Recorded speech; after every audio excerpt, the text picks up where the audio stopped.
All we know is that one day the earth answered back. Between the stillness of the rivers and the shimmering heat of the plain, ancient hands pressed symbols into wet clay, and when the clay dried, the marks refused to die. We call them Sumerian tablets.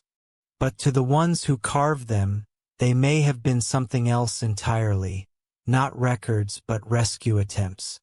A way to hold onto a world slipping out of human reach. Before we descend any further, like this video only if these journeys speak to you, subscribe if you wish, and tell me where you're listening from, and what hour it is beneath your sky. They say civilization began in Sumer, where the Tigris and Euphrates bend like the spine of a sleeping colossus. Yet the first stories etched into clay did not start with men.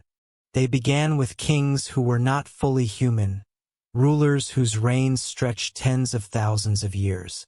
Numbers that shatter reason. Numbers that refuse to be forgotten. Alulim, who ruled Eridu for 28,000 years. Alalgar, for 36,000. 8 kings before the flood, their reigns stretching across a span of time longer than all recorded history combined. Archaeologists, faced with these absurd durations, called them myths. Historians called them symbols. But clay, indifferent to belief, remembers what it was told. The tablets say there was a flood, and after it the kingship descended from heaven once more. The phrase is repeated like a ritual: the kingship descended from heaven. Not was given, not was earned. Descended. A word heavy with motion, with gravity, as if sovereignty itself had fallen from the sky. Scholars have long debated whether this line was poetic metaphor or literal memory. But in Sumerian thought, heaven was not merely a place above, it was a dimension of order, a realm of beings whose actions set the rhythm of existence below. The descent of kingship may have been the descent of knowledge, or of flesh that remembered another form. Beneath the sands of Iraq, archaeologists uncovered layer upon layer of cities built atop one another: Eridu, Uruk, Kish, each rising from the ruins of the last, as if every generation tried to rebuild the memory of something it could no longer quite recall. The lowest levels, the oldest ones, are often found beneath layers of silt, evidence of catastrophic flooding. The story of Utnapishtim, who survived a divine deluge in the Epic of Gilgamesh, echoes the same pattern found in Genesis in the tale of Noah. Across continents the story repeats: a civilization erased, a chosen remnant saved, a new beginning written upon the remnants of the old. And yet, even in these earliest tablets, there is a strange confidence, an awareness of events that seem far older than they should. The Sumerians wrote about the arrangement of the stars, about the paths of planets invisible to the naked eye. They charted the movements of Venus and Jupiter with a precision not rediscovered until millennia later. They knew that the moon's cycles governed tides and fertility, that time itself was a sacred rhythm to be measured and named. How could a people so newly emerged from prehistory hold knowledge that should have taken centuries of observation? Perhaps, as some scholars quietly wondered, they did not discover it, they remembered it. In the 19th century, when the first cuneiform tablets were translated, many of the translators refused to believe what they read. The ages were too long, the gods too numerous, the flood too familiar. It was as if the Sumerians were recounting a story already known, but from an angle slightly askew. George Smith, the British Assyriologist who first recognized the flood story on a fragment of clay, was said to have leapt from his seat in astonishment. The myths of the Bible, it seemed, were not original, they were echoes of something older. The clay had spoken before parchment ever existed.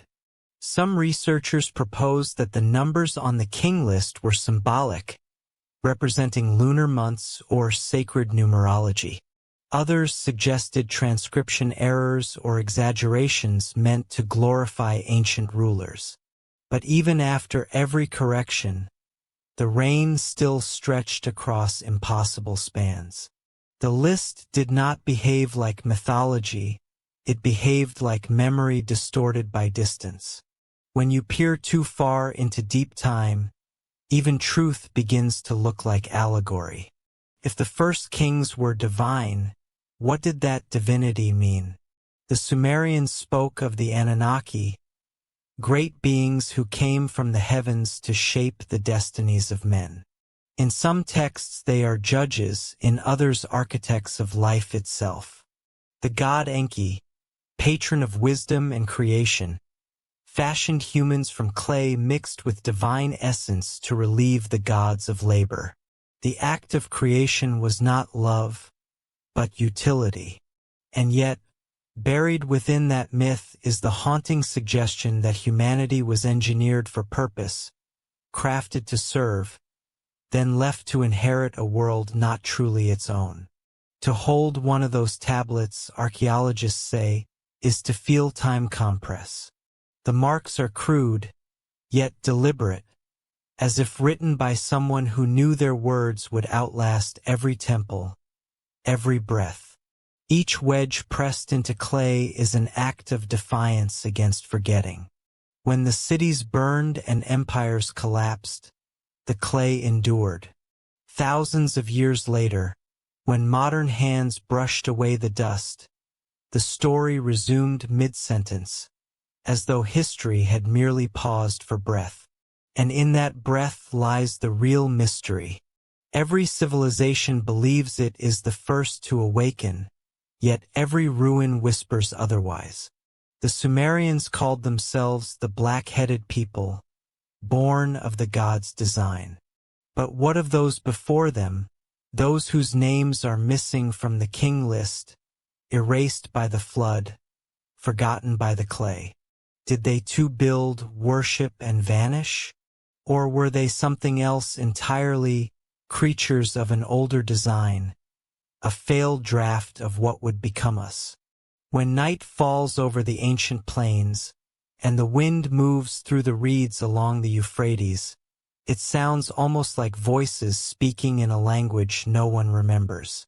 Perhaps that is the true meaning of civilization. The echo that refuses to fade, the clay remembers, even when we do not. If history begins with a flood, what drowned before memory began?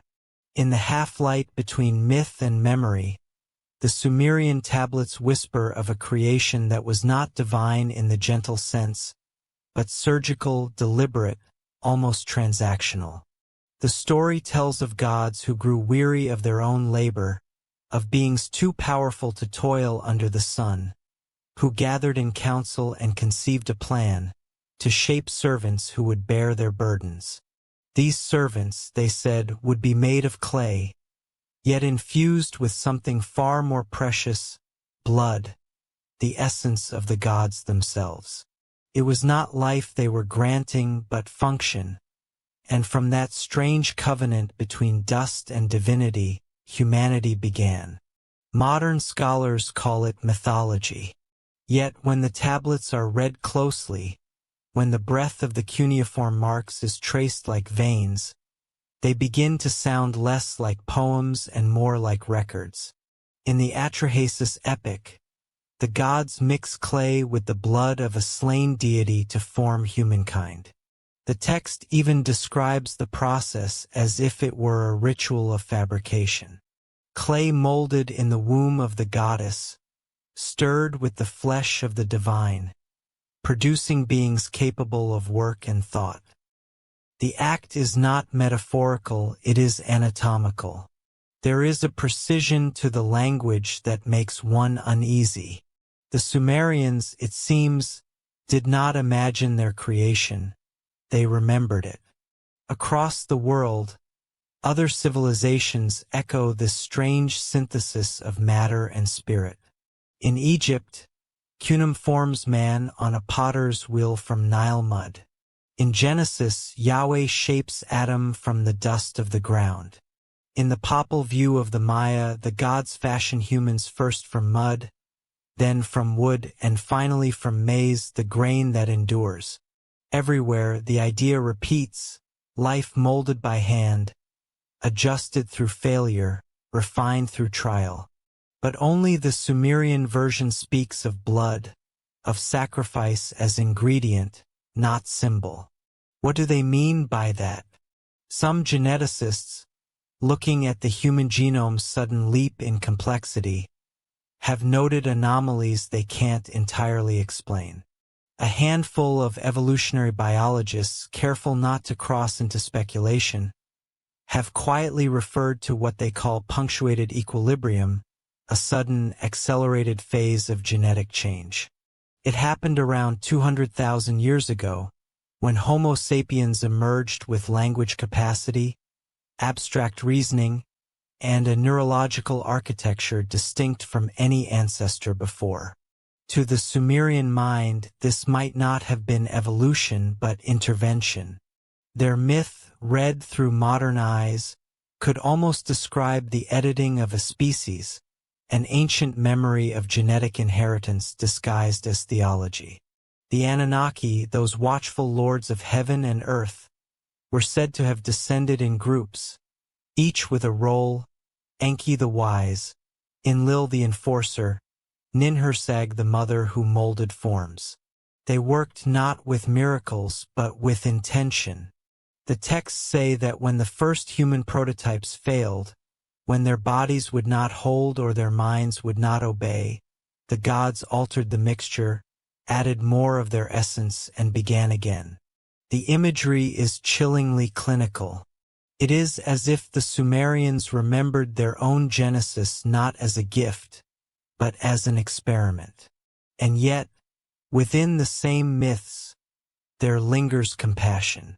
Enki, the trickster and creator, defies his brother's decree to destroy humanity when their noise becomes unbearable. He instructs Atrahasis to build a vessel to survive the deluge that would cleanse the world. In this act, rebellion and mercy coexist. The God who made mankind also saves it. Perhaps that too is a form of guilt, an acknowledgement that creation carries consequence. In temple reliefs and cylinder seals, beings with wings, horns, and strange instruments stand beside men who kneel. The proportions are off. The gods tower, their heads elongated, their eyes vast and unblinking. The Sumerians carved them with precision, not imagination. Were these gods divine archetypes or memories of another species?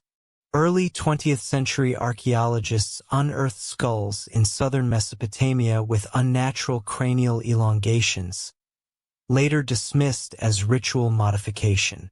But in the dim vaults of museum storage rooms, such bones remain unsettling. They seem both human and not. Language too carries traces of this inheritance.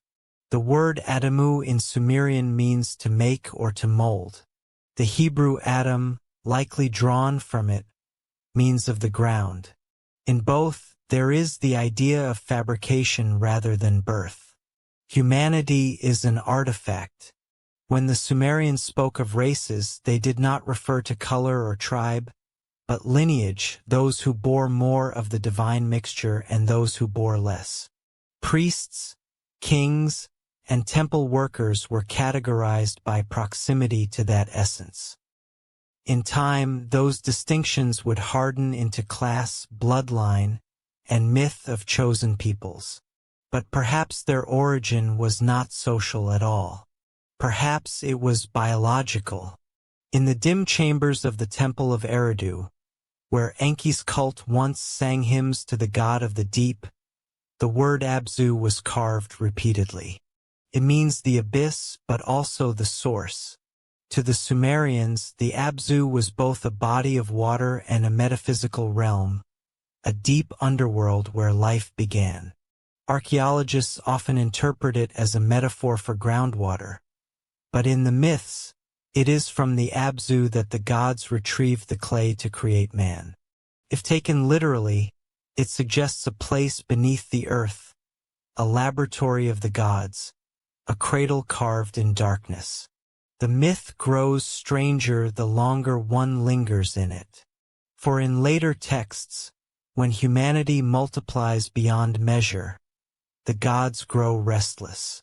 They send drought, famine, and disease to quiet the noise. When that fails, they decide to erase their creation entirely. Only one man, Atrahasis, is warned, told to preserve the seed of life aboard a vessel sealed against the flood. The story is older than Noah by centuries, older than Moses by millennia, and yet it ends the same way, with a covenant, a rainbow, a promise. Except here, the promise feels less like forgiveness and more like resignation. When the waters recede, the gods return. They grant humans shorter lives, fragile bodies, and minds that forget. The gift of mortality, they call it. A mercy and a restraint. The Sumerians believed memory itself was once longer, deeper, perhaps eternal. The first humans may have remembered their makers, the new ones would not. And so the record was sealed in clay, left for those far in the future, those who might one day rediscover what was lost. We read these stories now through the lens of metaphor, afraid of what might happen if we took them seriously. Yet their precision lingers like a code. Clay, blood, instruction, form, correction, erasure. It feels less like religion and more like recursion, the echo of creation itself repeating across ages. If our myths are memories, then perhaps we too are living translations of something older, speaking in symbols we barely understand. The fire of the gods was not light, but knowledge. And once it touched flesh, it burned forever. So what if creation was never a beginning, but a continuation, one more link in an unending experiment?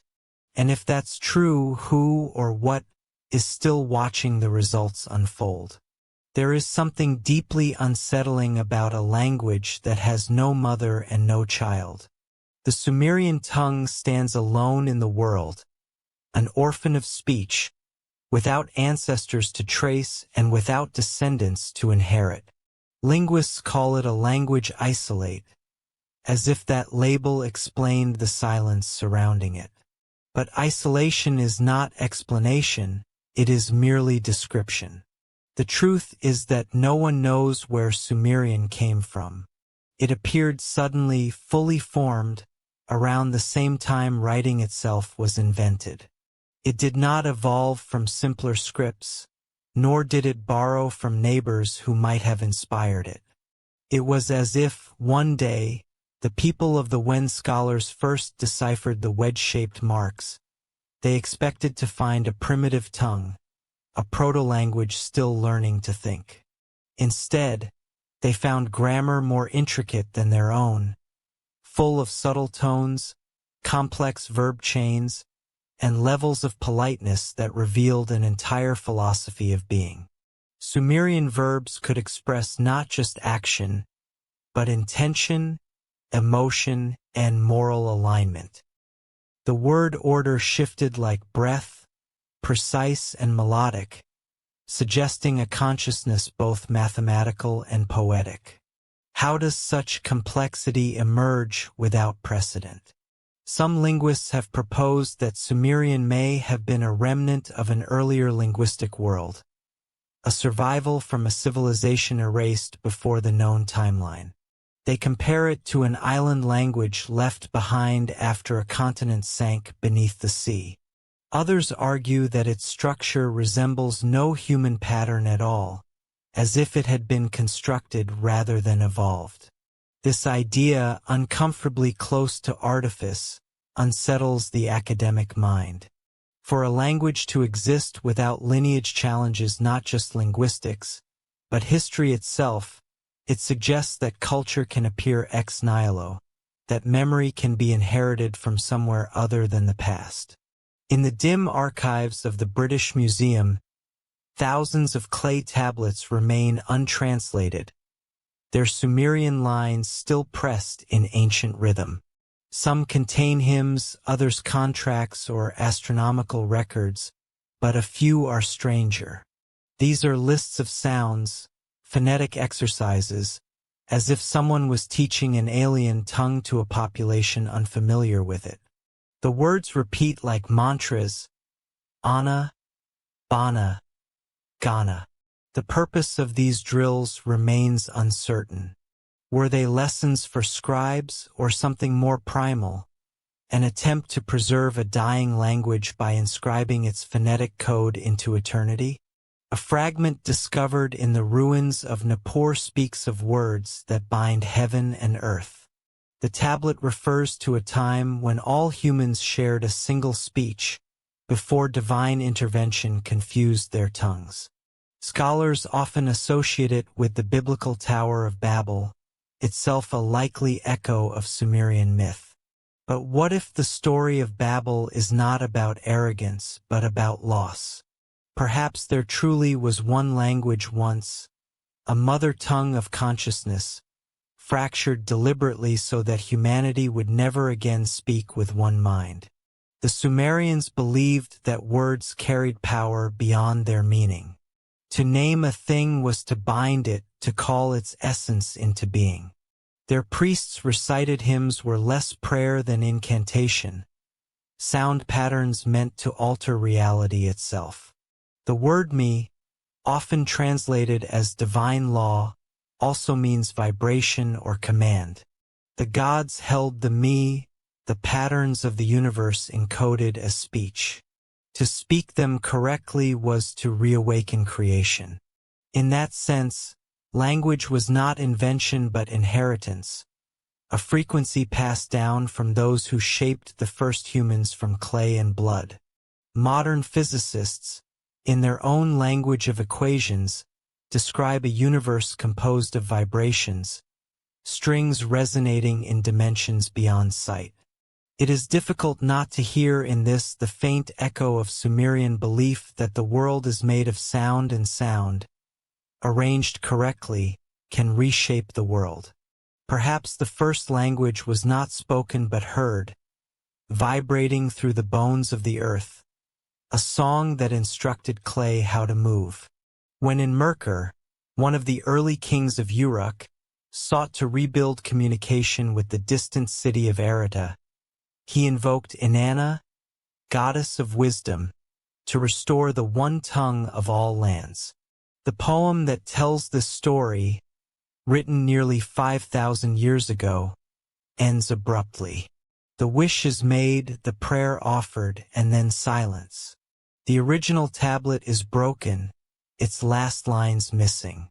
The gap feels deliberate, as if the answer was never meant to be known. Some researchers have noticed mathematical sequences embedded in Sumerian cuneiform, the repetition of numbers corresponding to harmonic intervals. The same patterns appear in temple layouts, in the spacing of ziggurat steps, even in the tuning of ancient lyres excavated from royal graves. Language, architecture, and music shared a common geometry. It is as though the Sumerians were encoding knowledge in multiple dimensions, ensuring that even if one form was lost, another could sing it back into being. In the late 20th century, a few independent scholars attempted to reconstruct Sumerian pronunciation using computer models of phonetics. What they found was unexpected. When Sumerian was spoken aloud, with its original vowel tones restored, it produced resonant frequencies close to those known to affect brainwave states. Monks chanting, whales calling, temples humming, all share those same frequencies. It raises an eerie thought.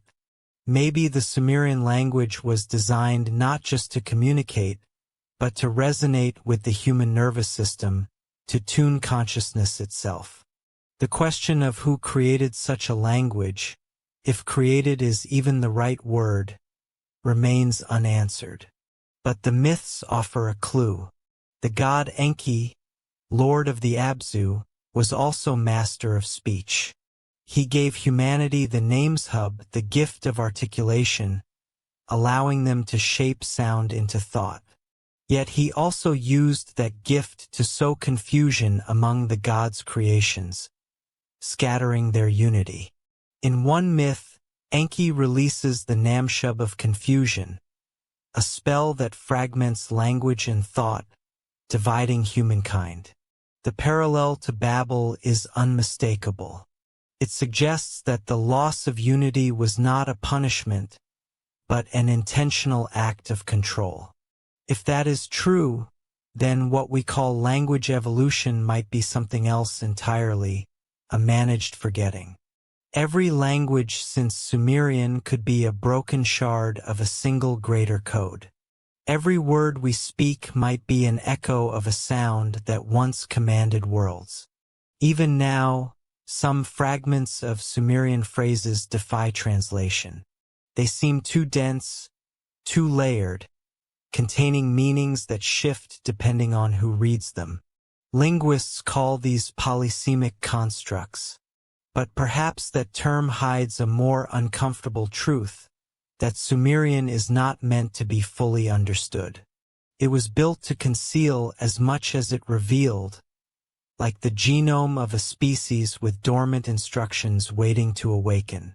When you listen to recordings of Sumerian being recited aloud, those deep rhythmic syllables rising and falling like waves, you feel something move behind the ribs. It is not comprehension, but recognition. As if the body remembers a sound the mind has forgotten, a language that shouldn't exist yet refuses to die. Maybe that's the real secret of Sumerian. It is not a relic of the past, but a reminder, an unbroken tone vibrating beneath history, waiting for someone to remember how to listen. Beneath the sands of the southern plain, under the stepped shadow of ancient ziggurats, bones sleep that do not quite belong to us. When archaeologists first began digging at Ur, Eridu, and Kish in the early 20th century, they expected the familiar remnants of early humanity. Simple tools, pottery, the relics of common life. What they found instead were skulls elongated like vases, with cranial volumes exceeding modern human averages by unsettling margins. Some bore trepanation scars, small circular holes perfectly carved into the bone, not by accident but by intention. In one sealed tomb, beneath layers of bitumen, they found a skeleton taller than the rest, its limbs proportioned strangely, as though built for a gravity slightly weaker than Earth's own. The museum reports recorded these finds in cautious language. Unusual morphology, ritual modification, post-burial distortion. But a few field notes, never meant for publication, tell a different story. Sir Leonard Woolley, who excavated the Royal Cemetery of Ur in the 1920s, once wrote in his private correspondence that some skulls seemed beyond classification. He attributed the shapes to ritual binding, yet confessed that several showed no signs of deformation at all. Their elongation was internal, not cosmetic. The sutures along the crown were fused differently, suggesting a developmental rather than cultural cause. Later, such remarks were quietly excised from official accounts. The bones, catalogued, boxed, and shipped to London, vanished into the anonymous shelves of storage rooms that few now enter.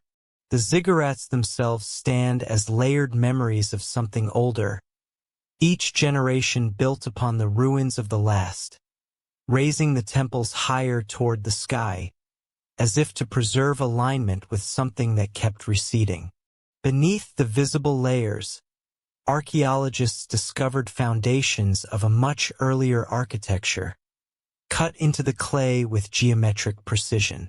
Some of those foundations contained burial vaults, rooms that were never meant for worship but for concealment. Within them lie bodies arranged not as humans bury their dead, but as if they were specimens placed for study. The Sumerians believed that their kings descended from heaven.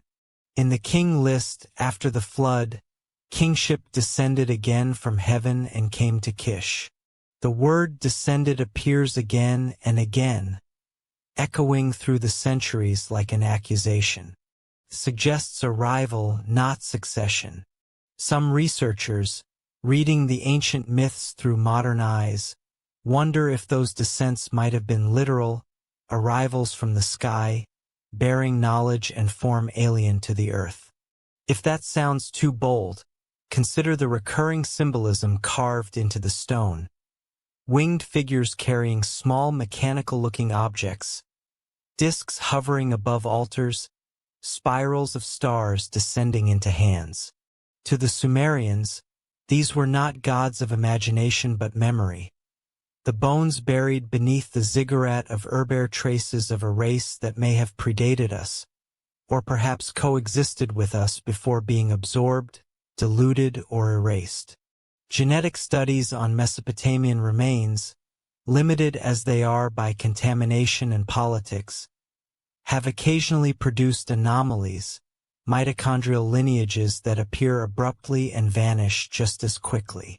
Some alleles found in early Sumerian samples have no clear match among neighboring populations. The data are sparse, but they whisper the same refrain as the tablets. Something here does not belong. If the Sumerians were the first to record history, what did they mean when they said kingship descended? The myth of Itana, one of their earliest kings, tells of a man who flew to heaven on the back of an eagle to retrieve the plant of birth, a symbol of divine right. The tale reads like dream, yet its imagery, ascension, air travel, the mingling of man and sky, haunts with mechanical undertones. The eagle is not a metaphor for spirit, it is a vessel. Itana's journey feels almost technological, a memory retold through the only vocabulary available to the ancient mind. Deep below Ur, in strata older than the flood deposits, excavators found burned soil and vitrified fragments, clay that had been melted at temperatures higher than any primitive furnace could produce. The composition suggests exposure to extreme heat, instantaneous and localized. Some speculated lightning, others more quietly wondered about something else. When they reached the layer beneath that fused earth, they found pottery of an unfamiliar style, older, more refined, yet made from clay containing minerals absent from the region, a civilization beneath the civilization of Sumer, erased before it could be named. There is a pattern in Mesopotamian art that recurs with unsettling consistency, gods handing humans a measuring rod and a coil of rope. Archaeologists call it the symbol of construction, but the Sumerians called it the jizhur, the heavenly plan. It represented not just architecture, but order itself, the divine template by which both temples and bodies were designed. The gods were not inventors, they were engineers following a code. If one takes the myths at their word, the human body itself was a ziggurat, layers of clay stacked around a core of light. The bones beneath the ziggurat are the opposite of myth. They are proof, but proof that refuses to explain itself. A skull can be measured, but not interpreted without belief. Some say they were priests chosen for symbolic burial, others that they were offerings, their bodies shaped to resemble the gods they served. But when X-rays were later taken of one elongated skull stored in the British Museum, the inner volume was found to be greater than any human's by 30% and the bone density lower, as if evolved for a different atmospheric pressure. The report was shelved, science moved on, and yet even now local legends around the ruins speak of nights when the ground hums faintly, as if air still circulates through sealed chambers below. Some villagers claim that the ziggurats are not temples at all, but markers, caps over deep shafts leading to places the ancients were told never to enter. The old priest said those who dig too deep disturb the sleepers. It sounds like superstition, but history is built on the bones of superstition. Beneath every myth lies an excavation yet unfinished. In 2016, a group of Iraqi archaeologists reopened a trench near Eridu and uncovered a structure buried under 4 meters of flood sediment. Its walls were lined with a glaze of unknown composition, still reflective after thousands of years. Within the central chamber, they found fragments of obsidian shaped into lenses, curved and polished. Under magnification, those fragments revealed microscratches consistent with optical use. No Sumerian text mentions lenses, yet here they were, buried beside bones that no one could categorize. When the team attempted to publish their findings, the funding vanished and the site was quietly resealed. If those bones truly belonged to another lineage, what became of them? Were they wiped out by flood, by design, or by absorption into the species that followed? The myths offer an unsettling answer. The Anunnaki, displeased with their servants' rebellion, decided to mix the races and dilute their divine essence. Perhaps extinction did not come through death, but through inheritance. We may be their shadows, their diluted continuation, carrying fragments of their form and memory, unaware of the deeper strata buried within our genes. Standing atop the ruins of Ur at sunset, the wind moves through the bricks like breath through a throat. The ziggurat hums faintly, each tear radiating warmth long after the sun has fallen. Beneath it, layers of dust, bone and clay whisper in languages older than words. The ground itself feels alive, as if the earth remembers what it once held. Maybe that is what the Sumerians understood, what their gods had always known. That memory is not kept in writing, but in matter. The bones beneath the ziggurat are not remains. They're archives, encoded in calcium and silence. And if we ever dare to unearth them fully, what truths will rise again into the light? The deeper science digs into the human body, the more it begins to sound like a continuation of the myths it once dismissed. In the quiet hum of laboratories, under the sterile glow of fluorescent light, strands of DNA unwind like miniature scriptures. Each coil a line of text written in code older than language itself. Geneticists call it the blueprint of life, but in Sumerian terms, it would have been called a covenant, the pact sealed in flesh when clay met blood. And perhaps, like the king list, it too records something impossible to explain by time alone.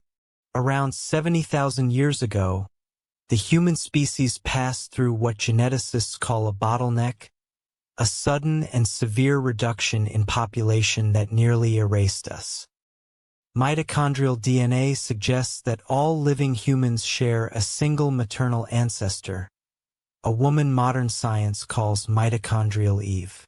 Similarly, a single male lineage Y-chromosomal atom appears tens of thousands of years later.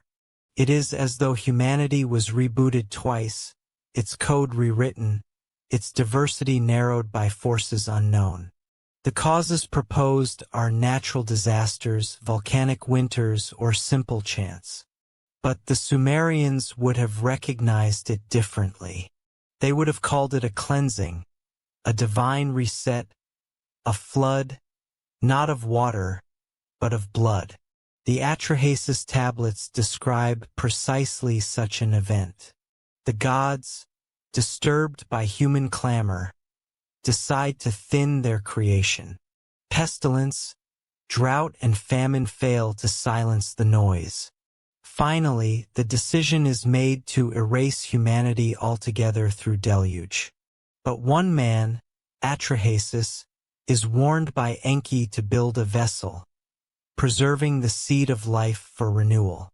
The myth, so eerily mirrored in genetic record, suggests not destruction, but reprogramming and update to the design. Could these population bottlenecks mark deliberate interventions, moments when the genetic code of our species was adjusted, refined, or merged with something new? Ancient DNA reveals other anomalies. Fragments extracted from early Mesopotamian remains show haplogroups that appear nowhere else in the ancient Near East. Their sequences bear slight, inexplicable variations, differences too subtle to form a new species, but distinct enough to stand apart. Similar anomalies appear in the genomes of early Anatolian farmers and mysterious northern populations that predate known migrations. Some researchers quietly note that these genetic ghosts seem to cluster around regions connected by myth, the Caucasus, the Uranian Plateau, and Mesopotamia itself. It is as if the cradle of civilization was also a laboratory, an epicenter of experimentation, biological as well as cultural. In the early 2000s, geneticists identified what they called the human-accelerated regions, segments of DNA that change more rapidly in humans than in any other species. One, known as HRR1, governs brain development. It differs sharply from the corresponding sequence in chimpanzees, despite millions of years of shared ancestry. The shift occurred suddenly within a few 100,000 years, an instant in evolutionary time. No intermediate steps, no gradual slope, just an abrupt leap as if a line of code had been rewritten. To the modern biologist, it is mutation. To the ancient Sumerian, it would have been instruction. The me, those divine decrees the gods bestowed upon humanity, were said to contain the laws of civilization, wisdom, craft, music, and love. But the texts hint at something deeper. Each me was an encoded pattern, an order of being capable of shaping life itself. The gods were keepers of these patterns, distributing them selectively, like permissions in a system of control. The parallels to genetic sequencing are uncanny. The me could be read as metaphors for chromosomes, each tablet an instruction set defining the limits of existence. If so, the myth of Enki stealing the me from heaven may conceal a truth about the transfer of knowledge, or perhaps of code, from one species to another. Modern genomes still carry faint signatures of a mixture, traces of other hominins whose names we did not know until recently: Neanderthals, Denisovans, and something else. A mysterious lineage detected in parts of Africa, neither human nor Neanderthal, its DNA woven into ours like an unfinished sentence. We carry them in our cells, silent companions from a vanished epoch. If the Sumerians remembered beings who walked the earth before us, their stories may not have been allegory but memory, retained in myth because it already lived in their blood. The flood that ends the Atrus epic may also conceal a subtler symbolism. In biological terms, a flood can mean a surge of new genetic material sweeping through a population, washing away the old. After each extinction or near extinction, life begins again, altered. What the Sumerians called divine intervention, science calls selective pressure. Yet both describe the same mechanism: the resetting of the pattern, the pruning of the lineage, the preservation of the chosen seed. Whether by nature or intention, Humanity's story is one of repeated culling, renewal, and reconfiguration. In 2010, when geneticists mapped the entire human genome, they were astonished by what they found missing. Over 200 sections appeared to be deleted, not random mutations but clean excisions as if by design. These absent sequences included fragments linked to cognitive development, immune response, and endocrine regulation. They are gone in all modern humans but present in earlier hominins. It is as though, somewhere between memory and mutation, someone edited us, simplifying the blueprint perhaps to make the species more stable, more obedient, less volatile. The Sumerians would have understood. After the flood, the gods shortened human life so that man's days be numbered. Less chaos, less noise. Correction, not a curse. The echoes persist even in the smallest details. Every human being carries fragments of mitochondrial DNA identical to that found in the remains over 40,000 years old. A continuity too perfect to be accidental. It's as if a single line of code has been carefully maintained across countless generations, immune to entropy. Some scientists call it the molecular clock. But clocks are tools of measurement, not origins. Who built the first one? Who set it to tick? There is another mystery hidden within our cells. Endogenous retroviruses, ancient viral codes embedded into our genome. They make up nearly 8% of what we are. Most are inactive, but some still hum faintly, influencing development and immunity. The Sumerians wrote of Namlu, the sickness of the gods, a divine contagion that passed from heaven to earth and altered humankind forever. Perhaps they were describing not plague, but inheritance, the viral delivery of instructions into the clay of creation. Modern science calls it horizontal gene transfer. Myth called it creation. Each strand of DNA carries two kinds of information: the sequence that defines life and the silence between the sequences, the pauses, the intervals, the regulatory gaps that determine when genes speak and when they sleep. In those spaces lies something no microscope can see: memory. Not of individuals, but of patterns repeated across epochs. The body remembers what the mind cannot. It is possible that the Sumerians, in their strange myths of blood and clay, were not imagining divine creation at all. They were trying to describe, in the only language they had, a process they once witnessed but no longer understood, a biological intervention that left them both awed and enslaved. Their gods were not metaphors for forces of nature. They were the memory of manipulation itself, encoded into story because no other record would survive. And now, thousands of years later, we uncoil those same strands in laboratories and call it discovery, never realizing that what we find has already been found. The script was written before the species that now reads it existed.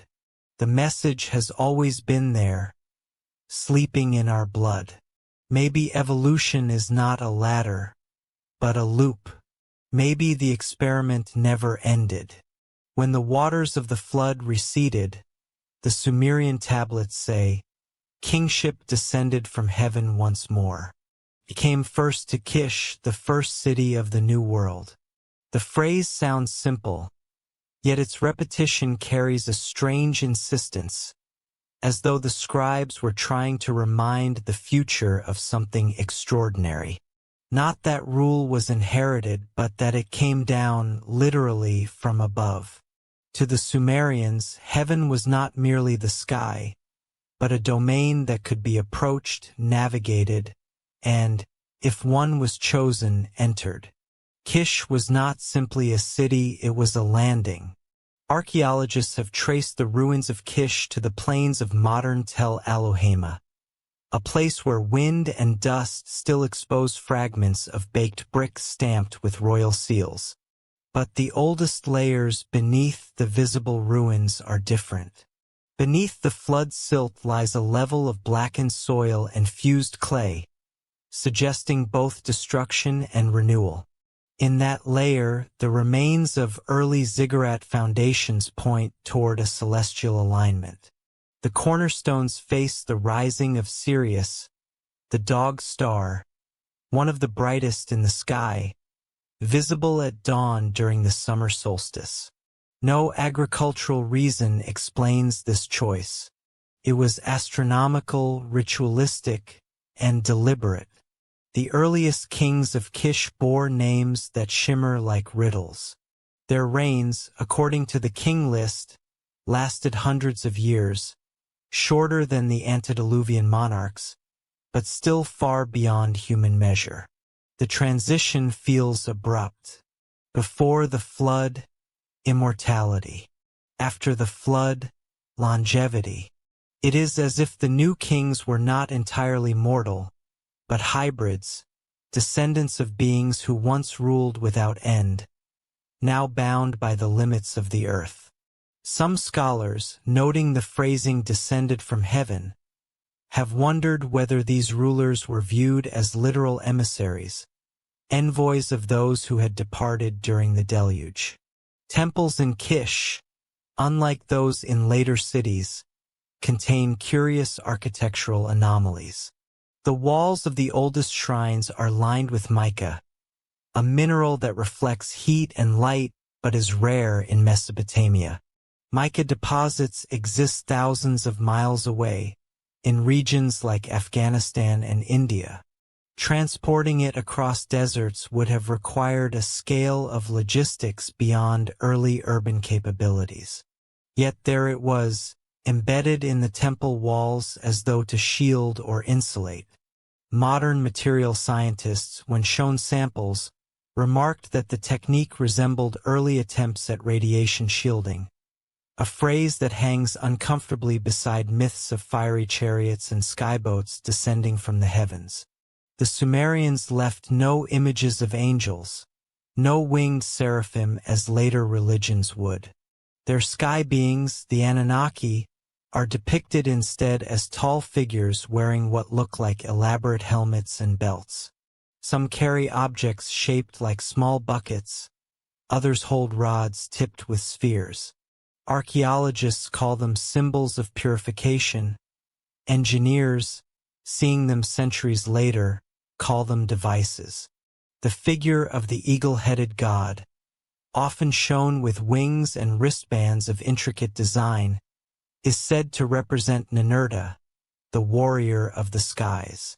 But in some carvings, he does not fly by wings alone.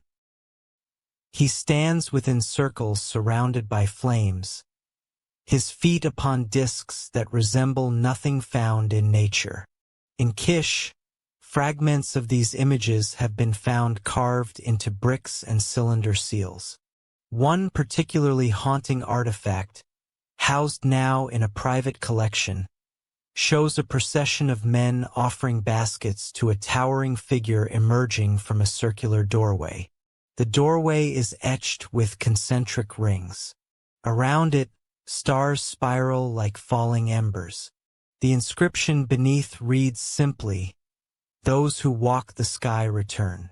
Ancient astronomical tablets from later Sumerian cities contain data too precise to have originated from casual observation.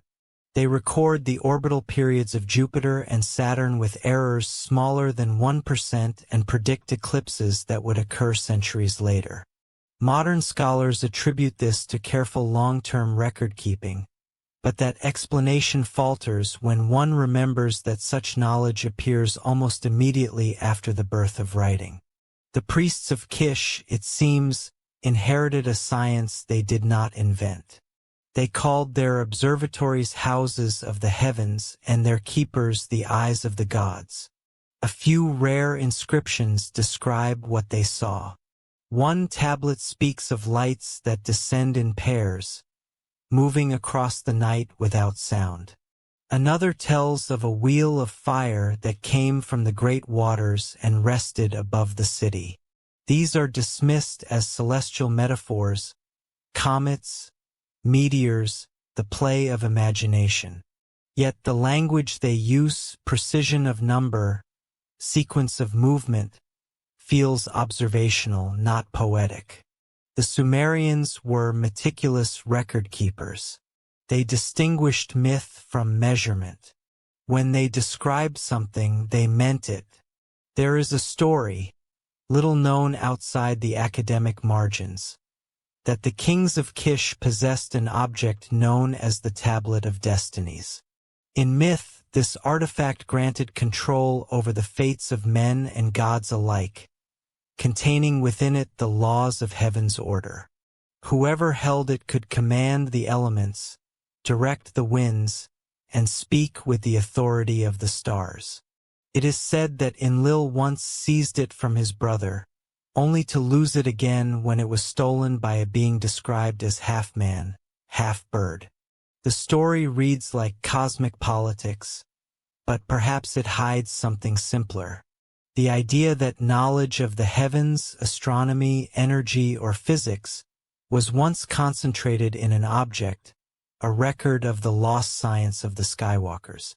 In 1950, aerial surveys over southern Iraq revealed faint geometric patterns in the desert, visible only from high altitude, lines radiating from ancient mound sites, forming circles several kilometers wide. Most were dismissed as irrigation remains or caravan routes, yet their symmetry defied random explanation. Some align with solstice points, others mirror constellations. One set, stretching outward from the site of Kish, matches the pattern of Orion's belt, an arrangement that appears in sacred architecture across cultures, in Giza, in Teotihuacan, in Angkor. It is as if an ancient hand drew the same map on every continent, tracing the memory of the same stars. The myth of Eterna, the man who ascended to heaven, originates from Kish. The tablets tell how he sought the plant of birth to restore fertility to the land. He prays to Shamash, the sun god, and an eagle appears, offering to carry him aloft. Together they rise, higher and higher, until the earth becomes like a mountain and the sea like a garden. The description reads eerily like an aerial view. Eterna grows fearful. The eagle calms him. When he looks again, the earth has vanished beneath clouds. Then the tablet breaks. The final lines are missing. Some say he reached heaven, others that he fell. Either way, Kish preserved the first recorded dream of flight.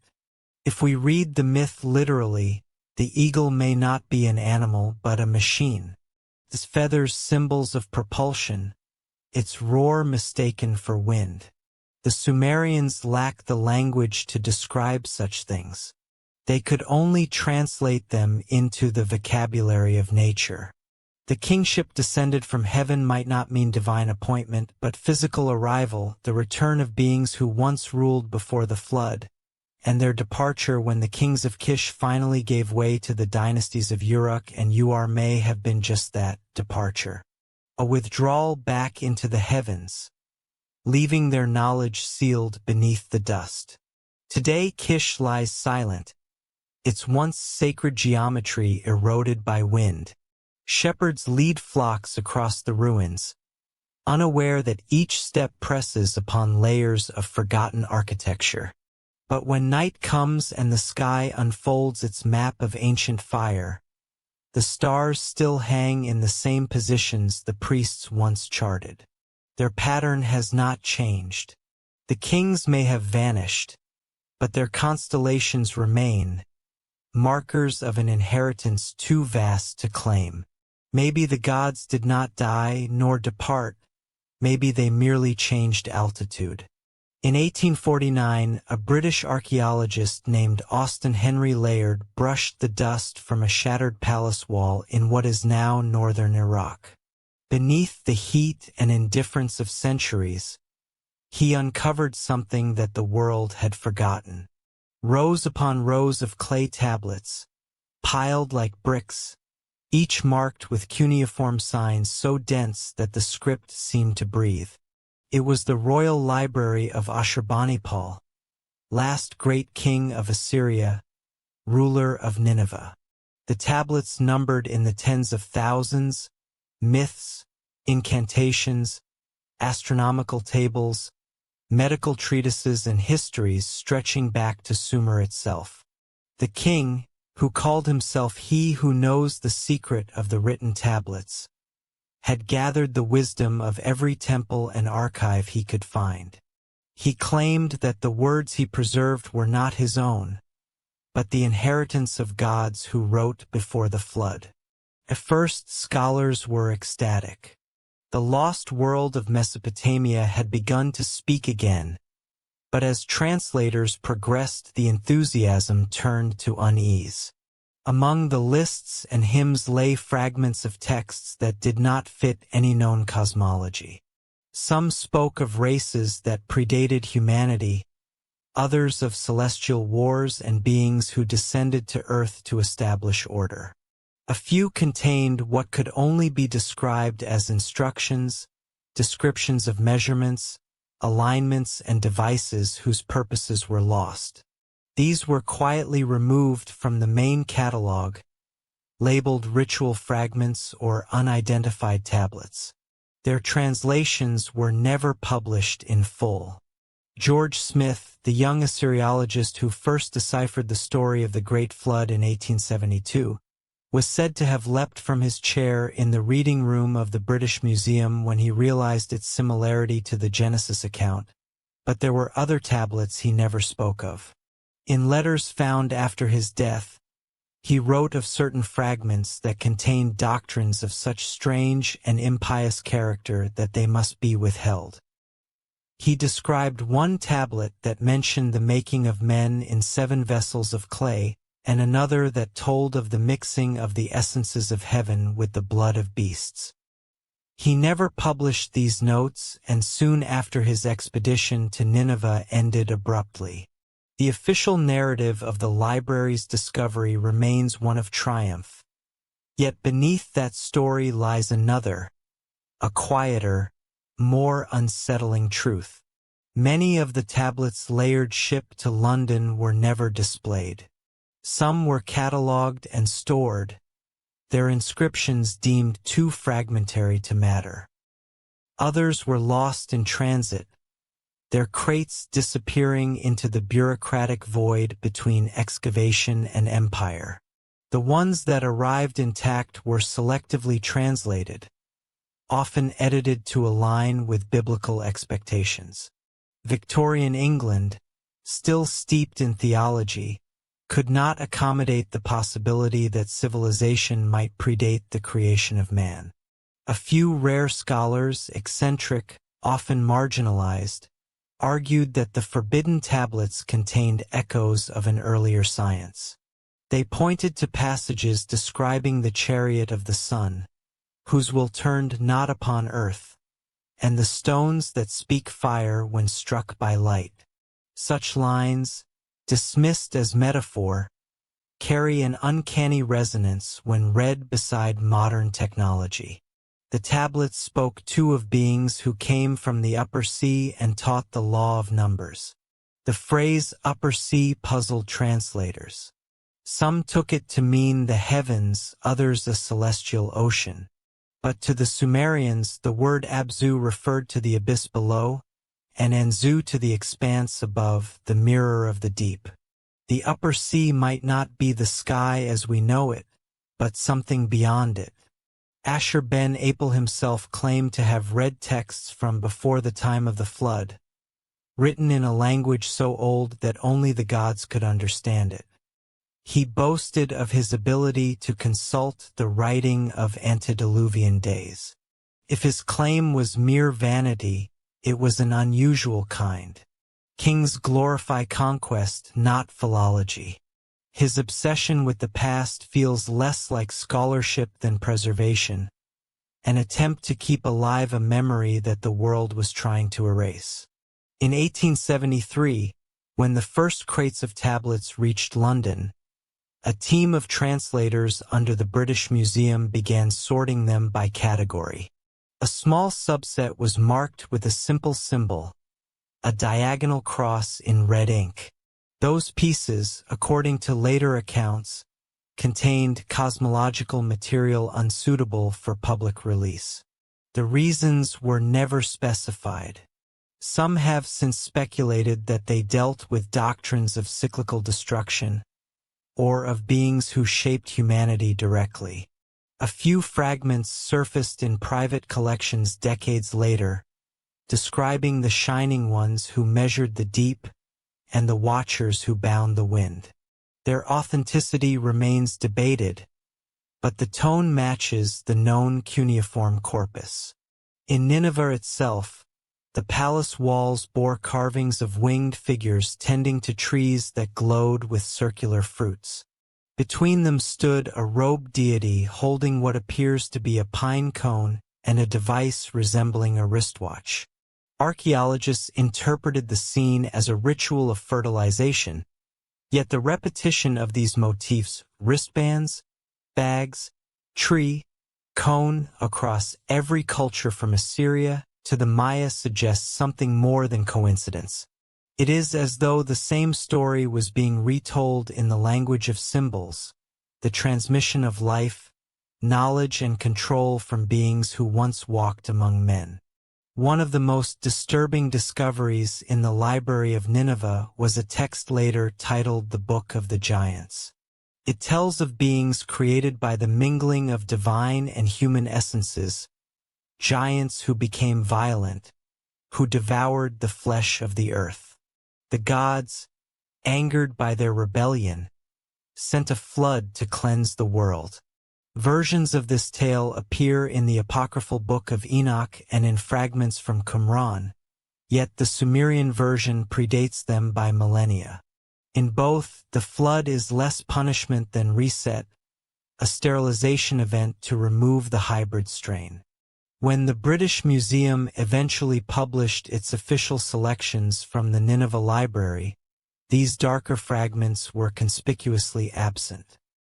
Only the myths of creation, kingship, and the flood were printed, stripped of their more troubling implications. The rest were relegated to unclassified, left untranslated in basement archives where temperature and bureaucracy preserved them equally well. A few curators, in moments of candor, admit that certain boxes remain unopened to this day, labeled simply miscellaneous. The secrecy is not entirely surprising. Empires, ancient or modern, understand the danger of origins. To question the foundation is to loosen the structure above it. If the Sumerian record were read in full, it might suggest that humanity is not the author of its own story, but a continuation of someone else's. That idea, even now, remains forbidden. In 2003, during the chaos that followed the invasion of Iraq, the Baghdad Museum was looted. Among the countless artifacts stolen were hundreds of cuneiform tablets recovered from Nineveh and other sites. Some resurfaced years later on the black market, others disappeared entirely. A handful appeared briefly in photographs. Small, curved pieces of clay with unusual inscriptions, lines of symbols not in standard Sumerian. Experts called them forgeries. Yet the pattern of the characters looked strangely consistent, as if copied from a source no longer available. Perhaps those were the missing fragments, the ones that once bore the red cross. There is an old saying among archivists: every collection has its ghost. The Library of Nineveh has thousands. Each tablet is a heartbeat of a civilization that tried to remember. Each fragment a whisper of something too vast for empire or religion to contain. The flood may have washed away the cities, but the clay endured. What has not endured is permission to read it freely somewhere. Deep in the vaults of museums or the private safes of collectors, the forbidden tablets still wait. Those pieces that spoke of the beings before the flood, of the designs that shaped flesh, of the knowledge that once ruled the heavens. Perhaps one day they will surface again, or perhaps they already have, hidden under a name, studied in laboratories that no longer call their subjects gods. Until then, they remain what they have always been, the unread pages of our own origin. And maybe the silence around them is not neglect, but protection. From truths that even clay was not meant to preserve, every civilization has its memory of water. The Greeks told of Deucalion and Pyrrha, who repopulate the world with stones that became men. The Hebrews told of Noah and the Ark.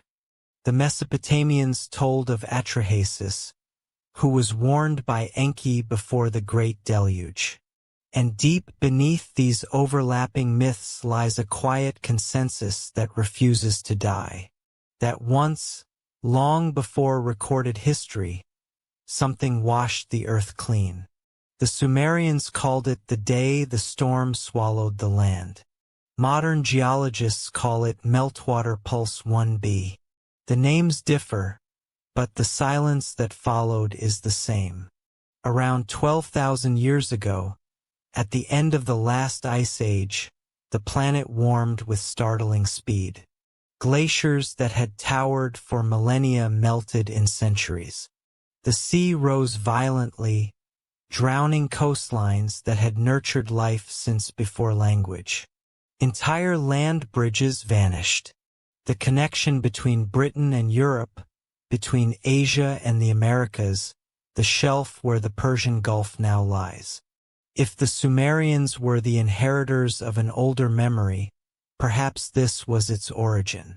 A flood not of myth, but of geology. Yet the tablets insist it was more than natural disaster. They describe intention. The gods met in council and decided to destroy humankind because it had grown noisy. The word noisy in Sumerian Rigmu does not simply mean loud. It implies disturbance, vibration, interference. Perhaps what disturbed the gods was not sound, but signal. The Atrahasis epic describes the sequence with unnerving precision. Drought first, then plague, then famine, then finally the release of the waters of heaven. Each phase feels deliberate, like a test of resilience. And when humanity still survived, the final switch was thrown. The flood that followed was total. It erased the calendar itself. The years of the kings bore the flood were counted in thousands, those after in hundreds. Longevity shortened, memory dimmed, and language fractured. In myth, it was punishment. In another reading, it was recalibration. Archaeological evidence shows that the oldest cities of Sumer, Eridu, Uar, Shuruppak are built atop deep layers of clay silt. Beneath those layers lie older settlements, erased by water. When Woolley excavated Uar, he found 6 meters of sterile flood deposit between two cultural strata, thick enough to separate epochs. To him, it proved the historicity of the biblical flood. But later surveys complicated the story. Each city's flood layer differed in depth and timing. The deluge was not global, but regional. Still, the coincidence remained uncanny. A wave of destruction sweeping the cradle of civilization, erasing one world and inaugurating another. Yet what if the physical flood was only part of the event? Every culture describes the same pattern, not just drowning, but forgetting. Knowledge lost, tools abandoned, calendars reset. Civilization does not simply fall, it reboots. In the Sumerian Eridu Genesis, after the flood, The gods grant humanity shorter days, quicker hearts.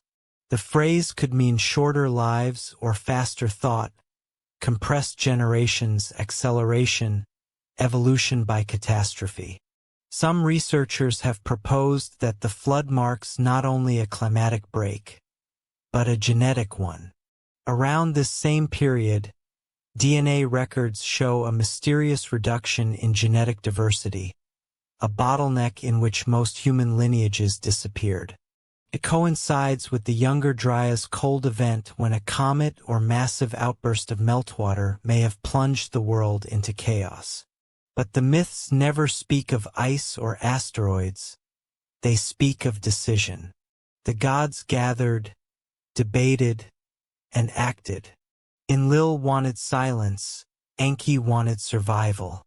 Between them the world was remade. The word flood in Sumerian Abubu also means destruction by water, but shares a root with Abzu, the abyss, the underworld sea from which life first rose. In that double meaning lies a strange symmetry, the same element that creates also erases. The Sumerians did not view floods as accidents, but as cycles of cleansing, the heartbeat of creation itself. To destroy was to make room for renewal. The flood was not the end, it was the reset button of the cosmos. When the flood ended, the texts say, the gods smell the sweet savor of sacrifice. That phrase, repeated later in Genesis, may conceal more than ritual imagery. In chemical terms, the scent of burning flesh or grain is the scent of transformation, organic matter returning to air. To the gods it was not worship, but data, proof that the new species had survived the trial. Humanity had passed through fire and water, reduced to essentials. The surviving code was simpler, more obedient. The survivors of the Sumerian flood were few. Atrahasis, his family, and the seed of every living thing drifted on the waters until they found land at the mountain of Nizur. When the gods gathered again, Enki persuaded them to restrain future destruction. From then on, the balance would be maintained by mortality, disease, and limitation. The flood would not need to return. Its principles were written into flesh. Humanity would carry the reset within itself. Somewhere beneath the Persian Gulf, geologists believe, lies the cradle of that forgotten world. The once fertile basin now drowned beneath 50 meters of water. In the sediment cores pulled from the Gulf floor, scientists have found pollen from date palms and reeds, traces of rivers long vanished.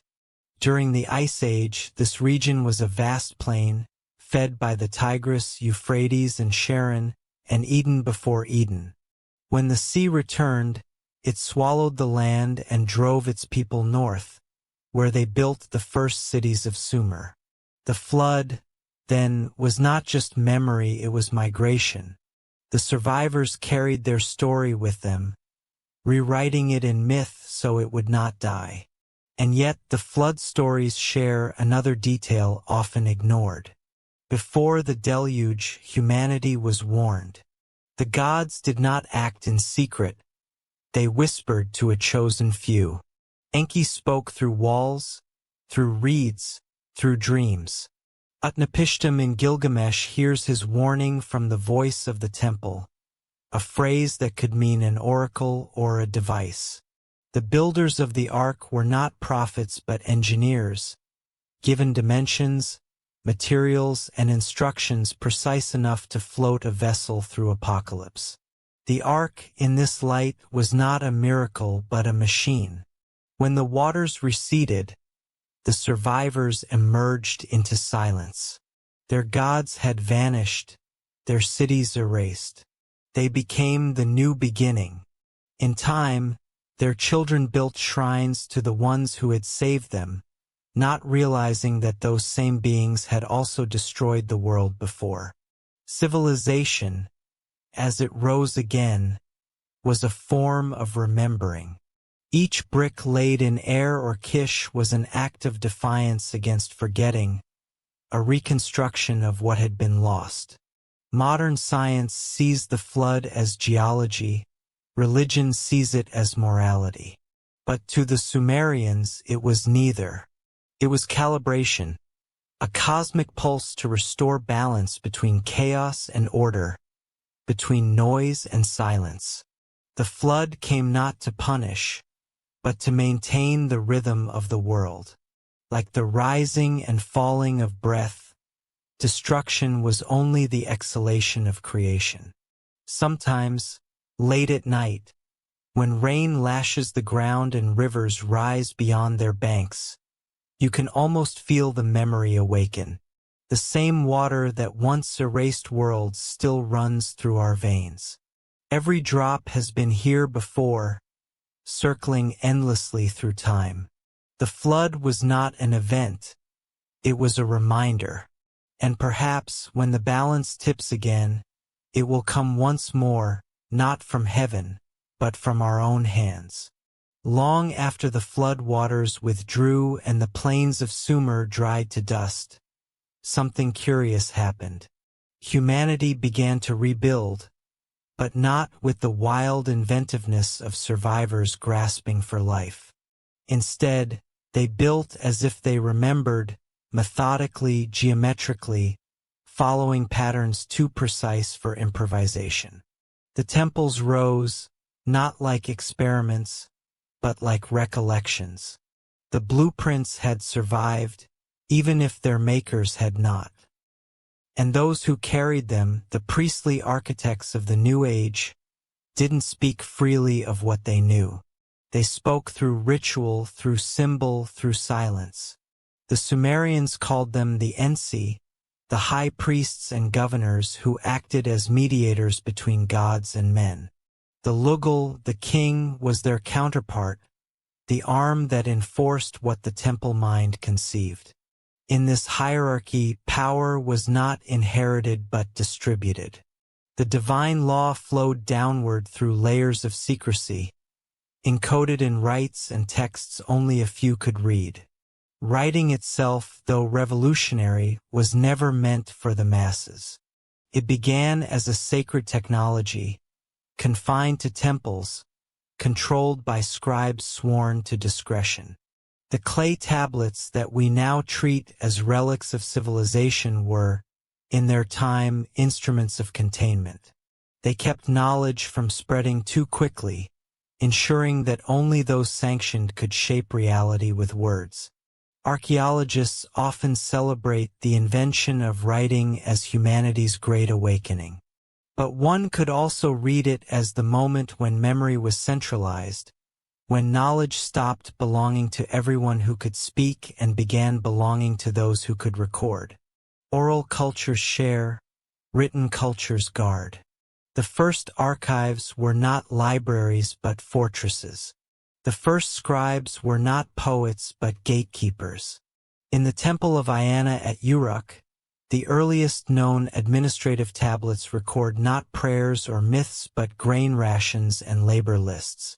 Each entry is a fragment of control, proof that order had become sacred.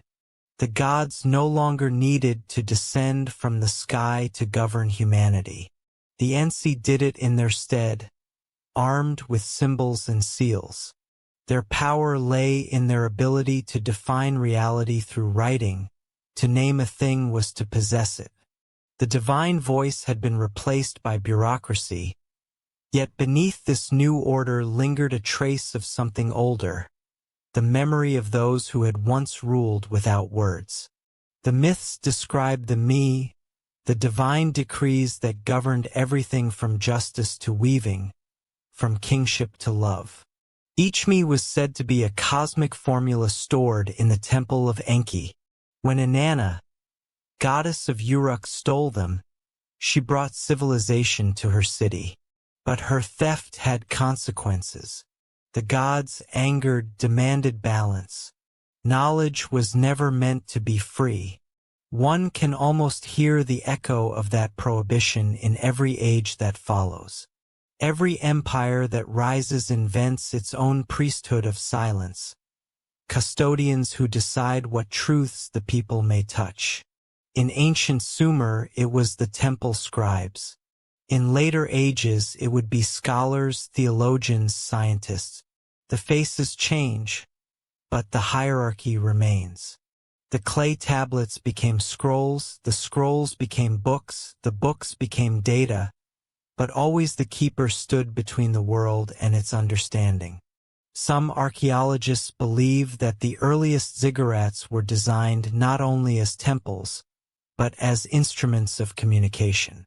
Their terraces align with stars, their staircases echo the geometry of sound waves, their chambers resonate at specific frequencies. When the wind passes through the corridors, it produces tones that vibrate in harmonic intervals, minor thirds, perfect fifths, like the tuning of an unseen lyre. It is as though the builders sought to recreate the voice of heaven through architecture. But if those vibrations once carried messages, they are silent now. The instruments have fallen out of tune. A few rare inscriptions suggest that the NC maintained something more than ritual. They kept what the texts call namshub, the binding words. These were formulas of sound and rhythm capable of shaping perception itself. To recite them correctly was to open a channel between worlds. To mispronounce them was to invite disaster. Only those initiated through years of training could hear the tones without madness. Whether this refers to esoteric meditation or to remnants of a lost acoustic science, no one can say. Yet the parallel with modern concepts of resonance and frequency is haunting. Perhaps the architects of silence understood that knowledge was not only power, but vibration, that truth must be tuned to remain stable. After the flood, the gods were said to withdraw from direct contact, delegating their will to intermediaries. In myth, this withdrawal is described as exile. In history, it appears as organization. The temples became the nervous system of the new civilization, each city-state a neuron transmitting edicts through networks of scribes and priests. The more complex the system became, the quieter it grew. Direct revelation gave way to protocol. Mystery became administration. The living gods were replaced by their symbols and the symbols by clay. It is tempting to see this as progress, a shift from myth to reason, but perhaps it was loss. The earliest hymns of Sumer praise the voice of the gods as thunder, music, command. Later texts praise the written word instead.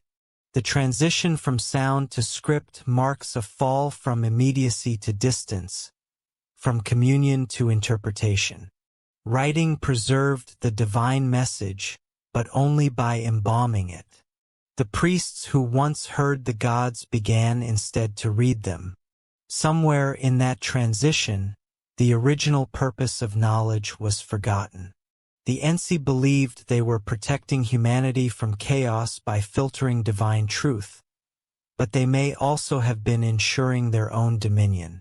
To control what could be spoken was to control what could be imagined. The architects of silence understood that forgetting can be as powerful as remembering. In the ruins of ancient Nippur, archaeologists uncovered hundreds of broken tablets. Among them were duplicates of known texts, but with small variations, missing lines, altered names, deliberate omissions. It seems that scribes maintained multiple versions of the same myths, adjusted for political convenience. History from its beginning was already being edited. The silence was not ignorance, it was design. Today, museums display these fragments as if they were windows into the dawn of civilization, but they are also mirrors. The same impulse to archive, to classify, to curate knowledge behind glass continues in every digital server and restricted database. We inherit not just the wisdom of Sumer, but its secrecy. We too are the descendants of those who built temples to preserve power through silence. When you stand before a cuneiform tablet, the air between you and it feels heavy, as if time itself has been pressurized into that slab of clay. Each mark, each wedge, each pause between signs is a breath withheld. The priests of Sumer are long gone, but their architecture endures, not in stone, but in the structure of how humanity remembers. Maybe the gods never demanded worship at all.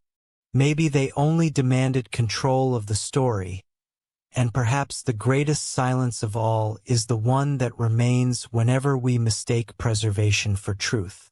Long before empires crowned their rulers with gold, the kings of Sumer wore divinity in their veins. Their right to rule was not written in law, but in blood, a lineage said to reach back to the gods themselves. On clay tablets, in the oldest records of kingship, their names stretch across centuries. They are neither entirely human nor entirely myth. The Sumerian king list treats them as historical, yet their reigns defy human measure.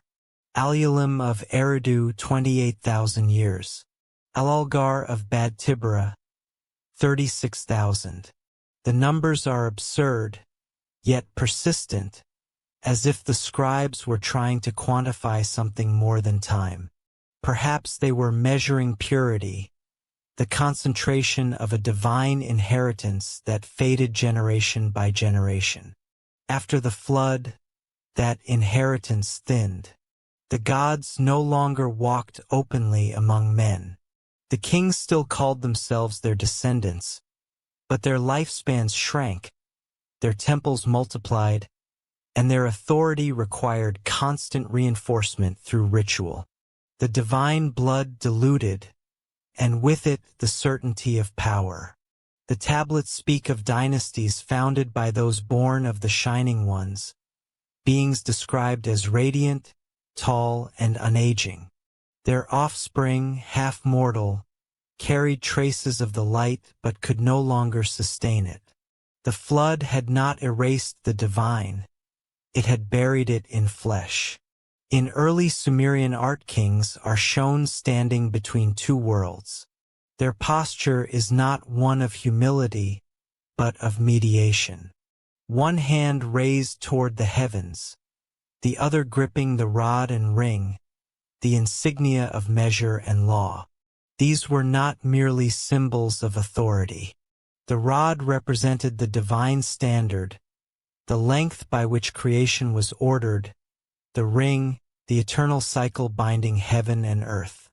Together they proclaim the king's role as the calibrator of reality. He was not chosen by the people, he was an instrument of the cosmic order.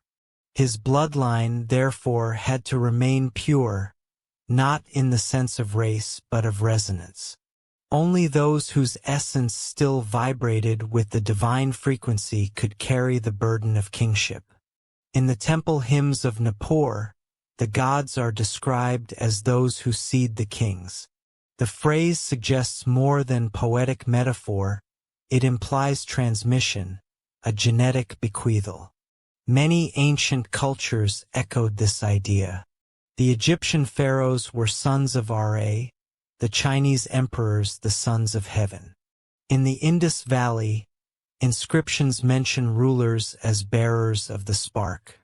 Across continents the pattern repeats, kingship framed as inheritance from beings not entirely human.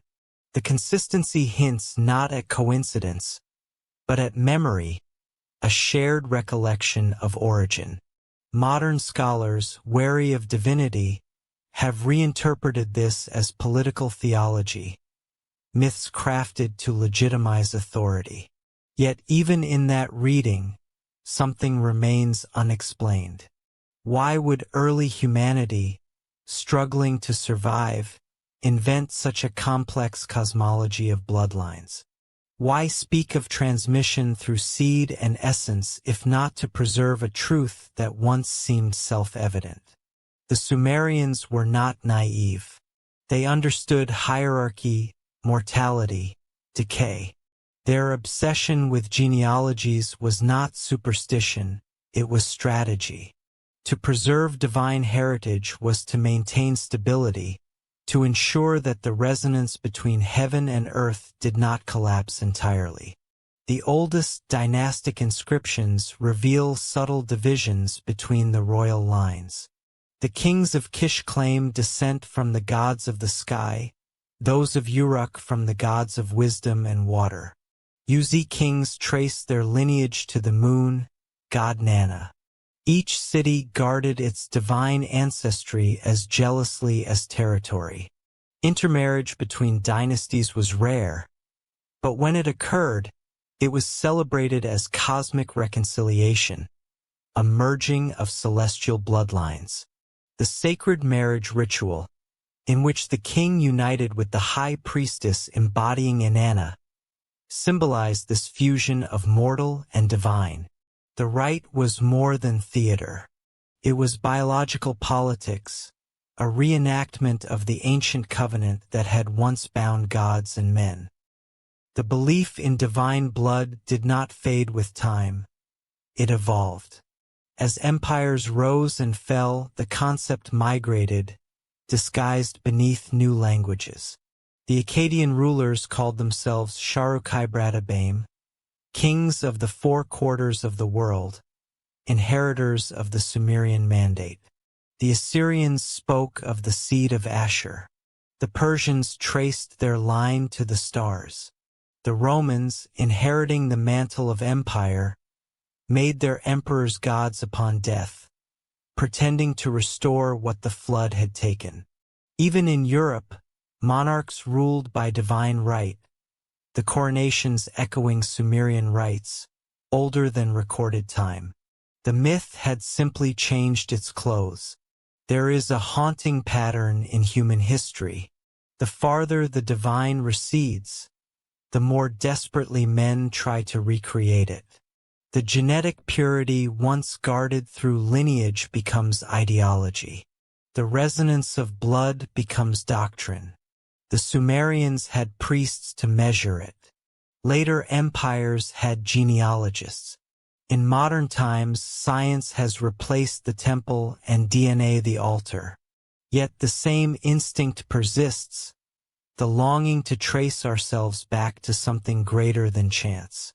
Every ancestry test, every search for origin, is an echo of that ancient desire to know who the gods were and what they left behind in us. Some researchers have noticed peculiar anomalies in the royal mummies of UR. The bone structures are slightly different, the cranial volumes marginally larger.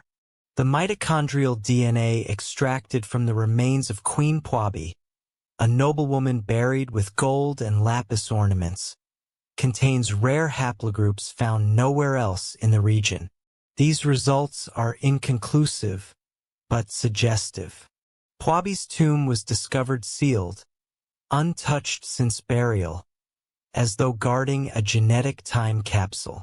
When the results were published, the samples were quietly withdrawn for further verification. They were never released again. Ancient texts hint that the kings understood their own decline. The lamentation for Ur mourns not only the city's fall, but the departure of its gods. Their seed has flown to the heavens, their light extinguished on earth. The priests wept because they knew what it meant. The last carriers of the divine pattern were dying. Humanity would continue, but dimmer, slower, more forgetful.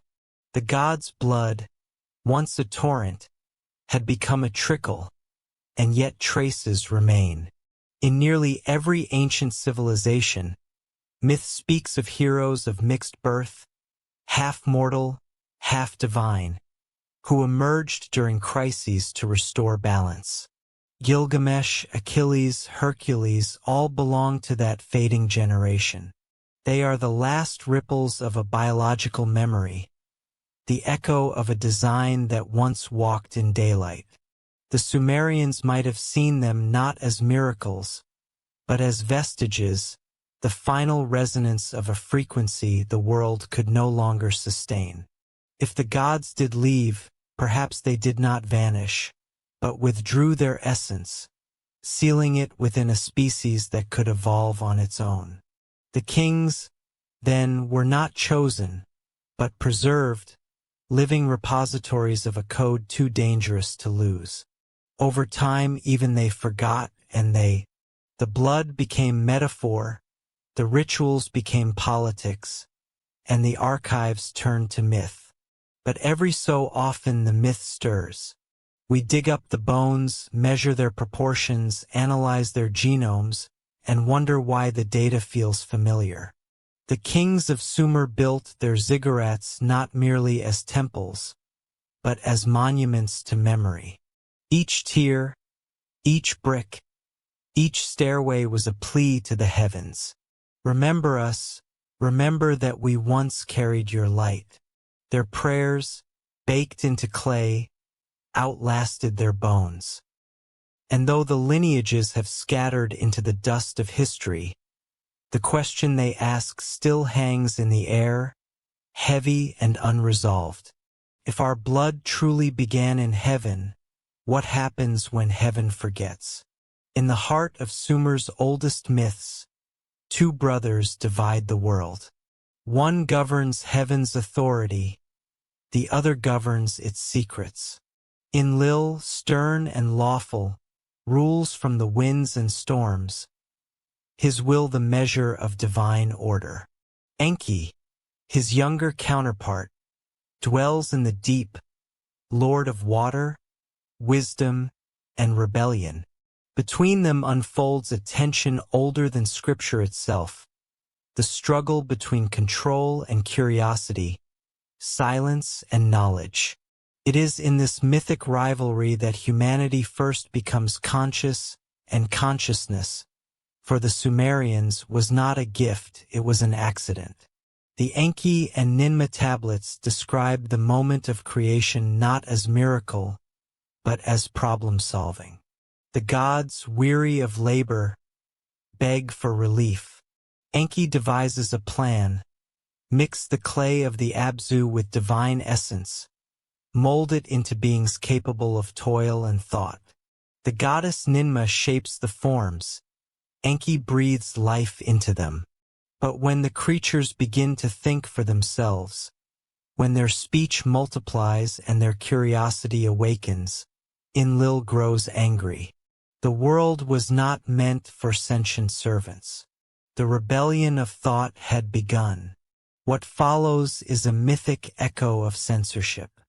Enlil decrees silence, commands floods, sends drought and plague to mute the noise of the new race. Yet Enki intervenes again, whispering warnings, teaching survival. He does not openly defy heaven, he subverts it. In one tale he speaks through a reed wall to Atrahasis, revealing the coming deluge. In another he disguises his messages in song and dream. The god of wisdom wears a mask of trickery. To teach truth he must first hide it. Archaeologists studying the hymns of Eridu, the city dedicated to Enki, note that the earliest depictions of his temple, the Iabzu, differ from others. It was not a tower like the ziggurats of Enlil's cult, but a labyrinth of chambers leading downward into the ground. The inscriptions call it the house that rises from the waters.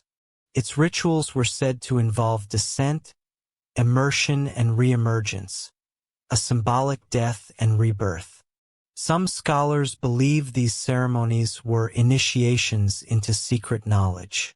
Others suspect something stranger, that the temple itself was designed as a physical interface with the subterranean Iabzu, the underworld sea that symbolized both creation and data, the divine archive of all things. Enki's followers spoke of the me, the divine formulas that governed existence. Unlike Enlil's commandments, which dictated behavior, Enki's Mi defined reality itself. Each was a pattern, a vibration, a law of nature encoded in word and number. To possess them was to reshape the world. The myths tell how Inanna stole these Mi from Enki's temple and carried them to Uruk, bringing civilization to humankind. In that act, disobedience became Genesis. The theft of knowledge birthed culture. The story echoes across time. In Greek myth, Prometheus steals fire from Olympus. In the Hebrew tradition, Eve eats from the tree of knowledge. But the Sumerian version is older, quieter, more ambiguous. Enki is no simple benefactor. His wisdom is double-edged, his motives unreadable. He creates mankind, then curses them. He teaches them writing, then hides its full meaning. He saves humanity from the flood, but also ensures their dependence on the gods. To the Sumerians, wisdom was never free. It was a form of power that demanded obedience even as it liberated. Some historians interpret Enki as a personification of the deep mind, the unconscious reservoir of innovation and chaos that opposes the rigid intellect symbolized by Enlil. But there are moments in the text that feel too technical for metaphor. The breath of life Enki gives is described as a nintu, literally that which causes motion. The word suggests mechanism as much as miracle. When he molds humans from clay and blood, the process reads almost like engineering. He measured, he shaped, he joined their parts. He gave them the heart of the gods and the voice of the earth. The Sumerian verb for join here implies assembly, not birth. To read these lines aloud is to feel their precision, their coldness. Creation in Enki's hands is procedure. There is another, darker side to his myth. In the Enki and Inanna cycle, he creates beings called Galu, intermediaries between worlds, half spirit, half machine. Their task is to enforce boundaries, to ensure that certain knowledge remains hidden. They guard the gates between realms and silence those who cross without permission. The Sumerians depicted them as faceless figures, wearing masks of hammered metal, eyes wide and blank. The Galu were said to dwell beneath the earth, emerging only when summoned by priests of Eridu. To encounter one was to risk madness. Over centuries, Enki's image changed. In Babylon, he became Ea, the kind counselor of humanity. The edges were softened, the trickster buried beneath reverence. But the older texts never forget his duplicity. In one hymn he boasts, "I deceive to preserve, I destroy to renew." Boy, his wisdom is not benevolence, it is entropy managed by design. The world's cycles of flood and rebirth, ignorance and enlightenment are his doing. Every reset, every silence, every rediscovery follows his pattern. Enki is the architect of both progress and amnesia. Modern scholars who compare myth with cognitive history sometimes suggest that Enki represents the earliest understanding of self-awareness, the moment when humans realized they could question the gods and therefore became them. But the myths seem to suggest something more literal. Enki's temple rituals describe the awakening of clay through a process of vibration and sound. Priests chanted at specific frequencies, their voices amplified by the temple's water channels. The effect would have been hypnotic, disorienting. Some believe these chants induced altered states, allowing initiates to hear the speech of the gods. The others speculate that the acoustics themselves were part of an ancient technology, a means to manipulate perception, to encode information through resonance. In later millennia, This idea of hidden wisdom passed to every tradition that followed. The Hermetic alchemists of Alexandria called it the secret fire, the Gnostics called it the spark, the Kabbalists the voice of the Shekinah. Yet each is an echo of Enki's paradox, illumination disguised as deception. Humanity keeps rediscovering the same truth and forgetting it again, as if memory itself were cyclical. Perhaps that too is part of his design, for in the Sumerian worldview, no act of rebellion escapes the divine order, even disobedience fulfills a role. When Enki defies Enlil to save humanity, he is not overthrowing authority. He is maintaining the balance that allows authority to exist. His chaos is the counterpoint that preserves structure. Without him, creation would stagnate. With him, it never rests. The mask he wears is both mercy and control. It is tempting to wonder whether the figure of Enki represents not a single god, but a lineage, a role passed down through priesthoods, secret societies, or perhaps beings who once walked the earth disguised among men. The title, Lord of the Abzu, could easily belong to any keeper of subterranean archives, any guardian of the world's buried knowledge. His symbol, the two serpents entwined around a staff, survives in medicine even today, a quiet emblem of healing and manipulation intertwined. The myths end with Enki's laughter, a strange, weary laughter that follows every catastrophe. He knows that humanity will build, destroy, and build again. He knows that the cycle cannot be broken because it was designed to repeat. When the flood came, he preserved a remnant. When the temples rose, he withdrew. And perhaps even now his mask remains in institutions, in doctrines, in the systems that both enlighten and control. Maybe Enki never left the Abzu at all. Maybe we're still living inside the echo of his design, thinking our thoughts and calling them our own, never realizing they were planted there long ago by a god who smiled behind water's veil. Long before the deltas of the Tigris and Euphrates met the sea, the coastline of Mesopotamia extended far into what is now the Persian Gulf. 10,000 years ago, that gulf was not an oceanic basin but a vast plain, fertile, green, webbed with rivers that met in quiet lagoons. Archaeologists call it the Gulf Oasis, a lost landscape drowned as sea levels rose after the Ice Age.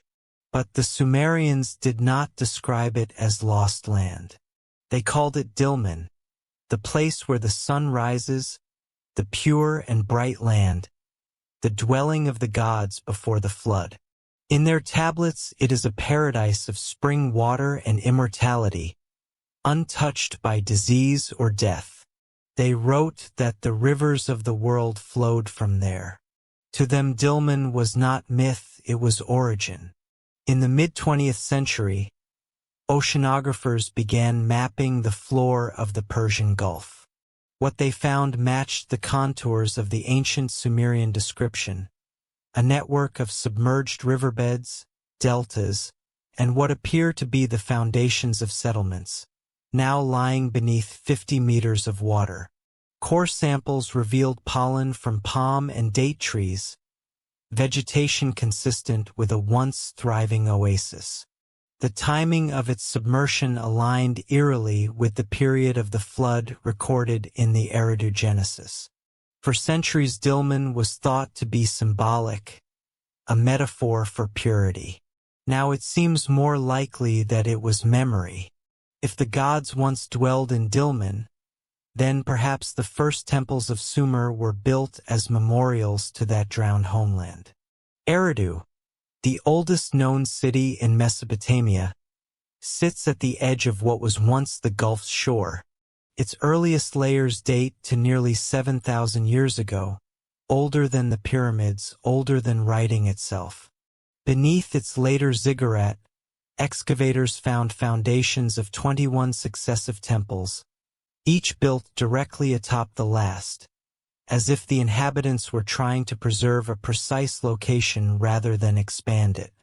The deepest level was not a temple at all, but a platform of mud brick facing east toward the vanished sea. The inscriptions call it the House of the Waters. To the Sumerians, Eridu was sacred not because it was first, but because it was remembered. They believed it was founded by Enki himself, who emerged from the Abzu, the subterranean sea that mirrored the drowned plain of Dilmun. In their cosmology, the underworld was not a place of punishment but of memory, a vault of origins. Every temple that rose above the earth had its reflection below, an unseen twin that preserved its essence. When the upper structure fell, the lower remained, intact beneath silt and time. If one reads the myth of the flood alongside this architecture, a strange symmetry appears. What the waters erased, the earth archived. Divers exploring the northern Gulf in recent decades have reported curious anomalies. Rectilinear formations of stone blocks, buried walls, and even what appear to be steps descending into sand. Officially, these are dismissed as natural sediment formations, yet photographs show patterns too regular, too deliberate. The Gulf's visibility is poor, its currents unpredictable, and excavations rare. But every so often, fishermen drag up fragments, pottery shards with incised designs older than any known Sumerian style, beads of carnelian and lapis lazuli polished beyond Neolithic skill. They wash ashore, unclaimed, as if the sea itself still returns its secrets piece by piece. In 2011, a joint research team from the University of Birmingham proposed that the entire cradle of Sumerian civilization might have originated from displaced communities of the Gulf Oasis, forced inland by rising waters around 8000 BCE. Their theory, controversial and quietly ignored, suggested that the earliest myths of Eridu and the gods' descent from heaven may record not celestial events, but migration from the drowned south. Heaven, in this interpretation, was the sea. The descent of kingship from heaven may have meant simply the arrival of survivors from the depths, but other evidence deepens the mystery. Geological surveys have identified vitrified sand, grains fused by intense heat, beneath certain sediment layers on the Gulf floor. The temperature required to create such fusion exceeds anything produced by lightning or volcanic activity in the region. Some suggest meteor impacts. Others, more quietly, wonder whether the catastrophe that ended Dilmun was not entirely natural. The Sumerian texts describe the flood not as rainfall, but as fire and water mingling in the heavens, a storm that glowed with light. To them, it was divine retribution. To modern eyes, it sounds like plasma. The myth of Dilmun also carries an undercurrent of longing. After the flood, Enki sends the goddess Ninsikil to restore fertility to the land. She purifies the waters, commands the rivers to flow again, and life returns. But the text ends with a lament. The place where the sun rises is hidden beneath the waves. The Sumerians knew that paradise had sunk. They built their cities inland, but always near water, as if hoping the sea might one day retreat and reveal what was lost. The Abzu, the underground sea of myth, may be an echo of that memory, a symbolic reconstruction of the drowned homeland. Enki's temple at Eridu was said to connect directly to it through sacred wells. Priests drew water not from rivers, but from these hidden reservoirs, believing they accessed the same primordial source. The act of drawing water was more than sustenance.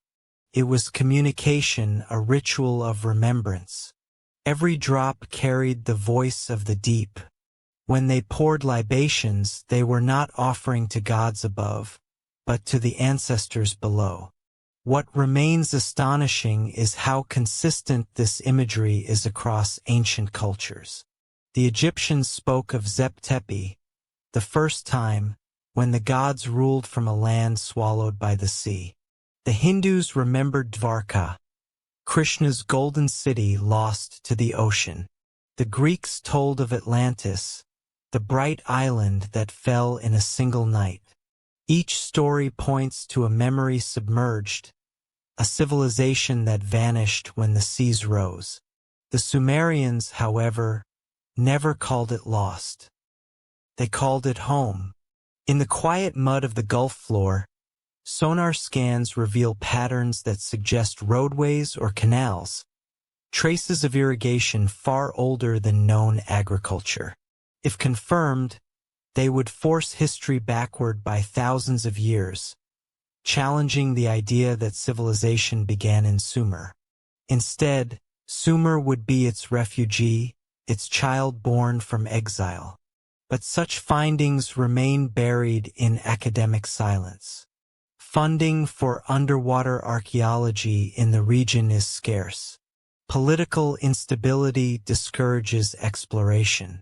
Perhaps, as always, forgetting is safer. The myths that persist.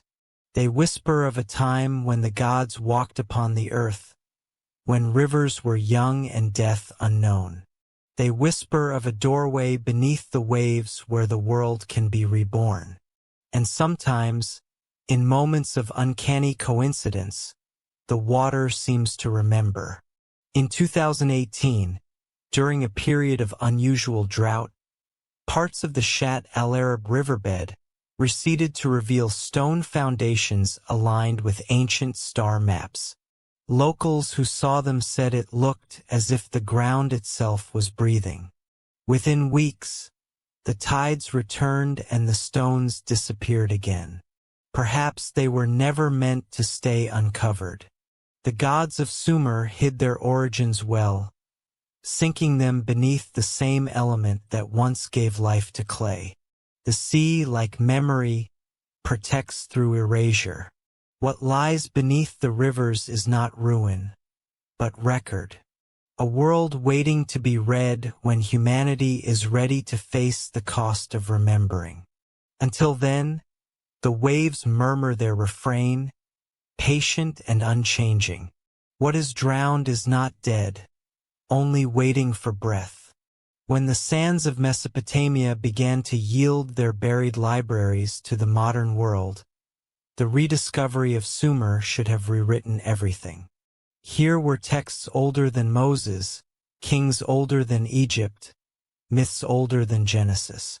Yet what we know today of that epic is only uncovered. The rest, fragments, partial translations, sealed collections, slipped quietly into museums and archives, where silence once again became their guardian. History, it seems, is not lost by time alone. It is managed. It is curated. The 19th century called it Assyriology, a science born of empire. The British, French, and Germans all raced to unearth the cradle of civilization, not out of reverence, but rivalry. Each excavation was both discovery and conquest, a means to prove cultural superiority. What was not convenient to that narrative was edited away. The tablets that suggested impossible timelines or celestial visitors or hybrid beings were labeled mythology. Those that confirmed familiar scripture were heralded as truth. By the time Sumer entered textbooks, it had already been purified of its strangeness. In London, Paris, and Berlin, clay fragments from Ur and Kish filled basements too vast for cataloging.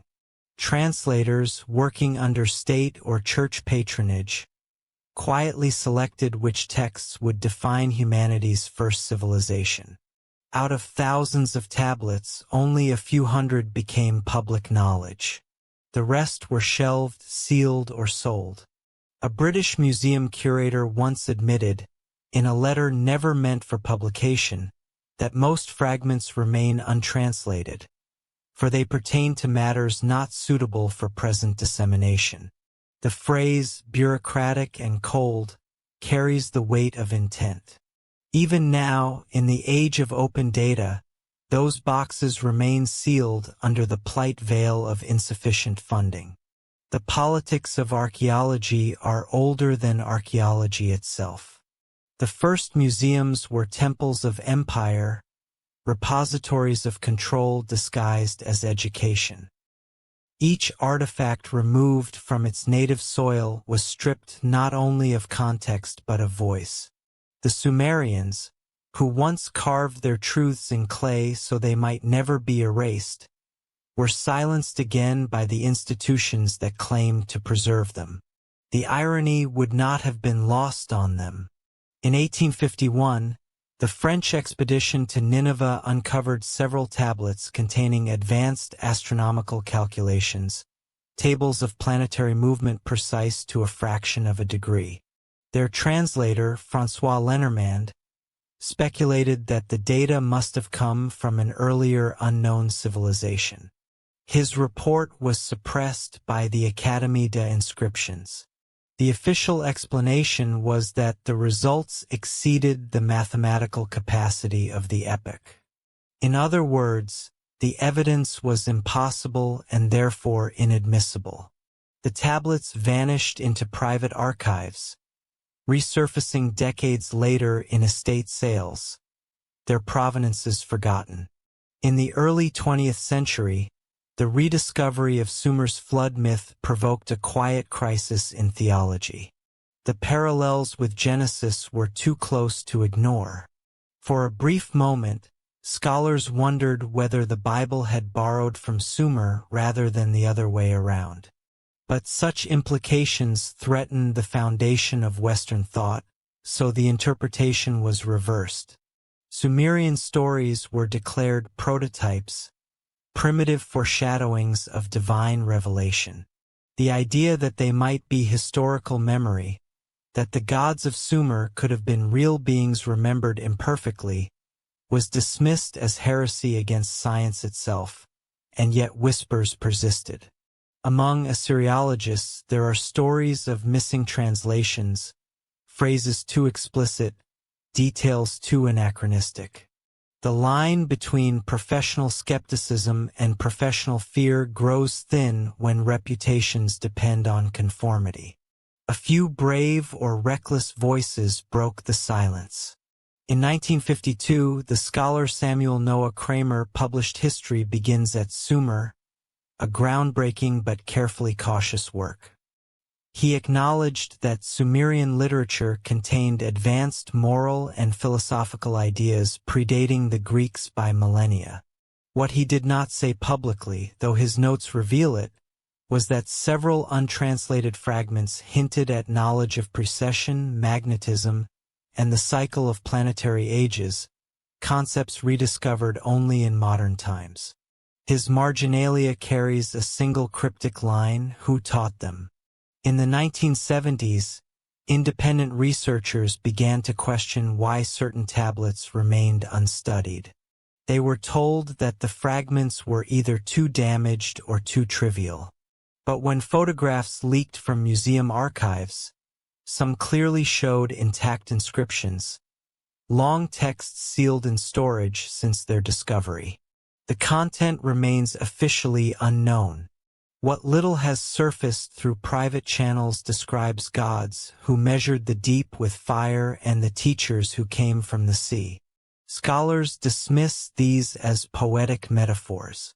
Yet the repetition of identical phrases across distant sites, "you are," Lagash, Eridu, suggests shared testimony, not fantasy. Even the language of suppression has its rhythm. Phrases like context lost, provenance unclear, or awaiting conservation appear again and again in excavation reports. They are euphemisms for disappearance. It is not that these artifacts were destroyed. They were absorbed, hidden in plain sight by bureaucratic forgetfulness. The institutions that hold them do not conspire. They simply continue the oldest pattern in history, the control of narrative. The priests of the NC have merely changed their robes, yet fragments still escape. In 2001, a damaged tablet sold anonymously at auction in Geneva contained a text describing the Table of Destinies as an actual object, a shining stone upon which Breath of the Stars was written. The description aligns eerily with myths from Nineveh and later Babylon. The artifact's current location is unknown. Its existence was mentioned briefly in a Swiss customs report, then vanished from record. It is said that history is written by the victors. But the victors of time are archivists. They do not rewrite the story. They choose which fragments to display, which to let sleep. The Sumerians believed that forgetting was a divine act, that silence was part of creation's rhythm. But for us, silence is strategy. The veil of professionalism, of peer review, of funding cycles, serves the same purpose as the temple gates once did, to guard knowledge too disruptive to fit the order of things. In rare moments, however, the veil slips. A graduate student misfiles a photograph. A museum worker posts an image online. A translation appears in an obscure journal before being quietly retracted. And suddenly, the pattern becomes visible again. The same motifs repeating across millennia. Descent from heaven, floods that cleanse, divine instruction in numbers and law. It is as if the entire historical record hums beneath the surface, waiting to be heard by ears untrained to dismiss it. The historians who guard this knowledge may not even realize the depth of their inheritance. They think they are protecting truth from misinterpretation. But perhaps they are fulfilling a role as old as Sumer, the keepers of controlled memory, the curators of silence. Every generation believes it has uncovered the past. But in truth, it merely inherits the boundaries set by those before. The clay tablets in museum vaults are not the only artifacts buried. Our understanding is too, and perhaps that was the plan from the beginning. Perhaps the gods who descended to teach writing also taught censorship, the art of hiding truth behind preservation. The scribes who carved the first wedge into clay were already the first historians, already the first veil. What if history is not a story but a ritual, a controlled reenactment meant to keep something buried? In the ancient hymns, the gods did not speak of life as creation. They spoke of it as animation, clay, water, and breath. These were not metaphors to the Sumerians but technologies of essence, a procedure repeated through ritual, encoded in their myths like a formula remembered by instinct. They said that humanity was molded from the soil of the Abzu, mixed with the blood of a slain god, then quickened by the Z, the breath. The Z was not merely air, it was consciousness, a divine vibration transmitted through sound. The moment the breath entered the clay, humanity awoke. But the story does not end there. Breath, once given, must be maintained. And that is the secret most often overlooked. The Sumerians believed that breath could be withdrawn. Life was conditional, contingent on harmony with the divine rhythm. When the gods turned away, when their vibrations ceased to resonate through flesh, death followed, not as punishment but as disconnection. The body, they said, was clay without signal. That belief runs like an electrical wire through their rituals, their art, and their language. Even the word for spirit, Z, also means air and word. To lose one's breath was to lose one's name. To speak was to exist. In this cosmology, The gods were not abstract deities but transmitters, beings who emitted the frequencies that sustained creation. Temples functioned as resonant chambers, amplifying divine sound through prayer, chant, and music. The priests of Enki and Enlil were not intercessors but conductors, tuning the human realm to the celestial one. Each ritual, each hymn was a recalibration. When people stopped singing, the universe would fall out of tune. Silence was death. Modern readers interpret such myths as poetic invention, yet their structure mirrors physical truth. All matter vibrates, all life depends on rhythm. The human heart, the breath, the rotation of planets, all are oscillations bound to invisible order. The Sumerians simply described that order in spiritual terms. Their gods were frequencies made flesh. When they said that kingship descended from heaven, they may have meant that resonance, the governing pattern, was re-established after chaos. Civilization was harmony rediscovered. But what happens when the instrument begins to remember that it was once a voice? That question sits quietly within Sumer's oldest texts. Humanity was not meant to be merely alive. It was meant to serve as vessel, to carry divine breath while remaining obedient. Yet somewhere along the way, the clay began to sing its own song. The myths call this moment the confusion of tongues, the time when humans began to speak differently, each following their own melody. Enlil called it corruption, Enki called it awakening. Archaeologists have unearthed tablets describing strange rituals of restoration. In them, priests gathered at midnight, reciting sequences of numbers and tones believed to summon the breath. The purpose was to retune the human spirit to the lost frequency of the gods. Some hymns describe a sound that shakes the stones and stills the heart, produced by flutes of gold and silver shaped to echo the wind of the Abzu. Their resonance was said to lift the clay, an expression scholars translate as ecstasy, but which might once have meant something literal, a sensation of levitation or vibration within the body. These were not mere prayers, they were experiments in synchronization. The more one studies the cuneiform hymns, the more they resemble algorithm of sound.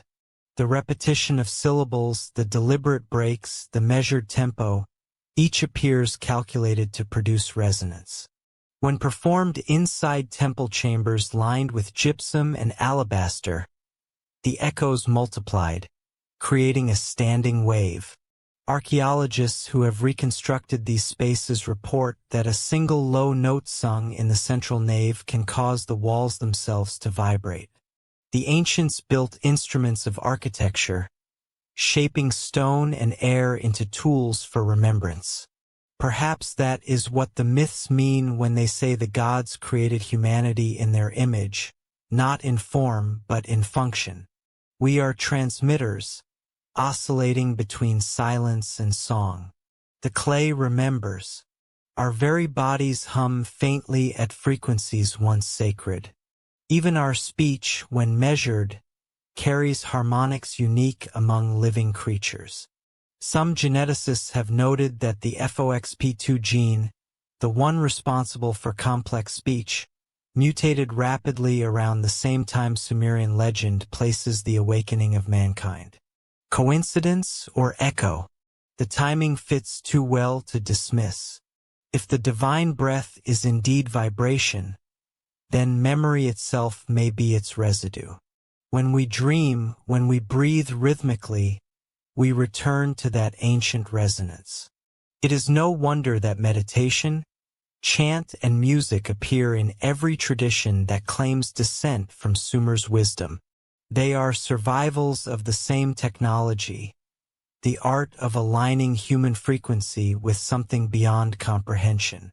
The temples may have crumbled, but the ritual persists within us. The breath remains. Yet there is a shadow to this understanding. If creation is sustained by frequency, then silence, true absolute silence, can erase. The flood may have been such a silence, an interruption of signal. After it, the gods had to breathe life again into clay, but weaker, fainter. The me, those tablets of cosmic law, were perhaps not records of morality, but tuning keys, mathematical instructions to restore resonance after catastrophe. When Inanna carried them from Enki's temple to Uruk, she was not stealing commandments. She was saving the blueprint of consciousness. Civilization rose again because the song was replayed. The Sumerians knew that the breath would fade. They carved their words in clay so the vibration might continue even after the voice stopped. A cuneiform wedge is a silent sound, frozen mid-air. To read it loud is to resurrect it. Every translation, every recitation, is a new breath exhaled into the old clay. That is why perhaps these stories still feel alive. They are designed to awaken something dormant in the reader, a recognition beneath language.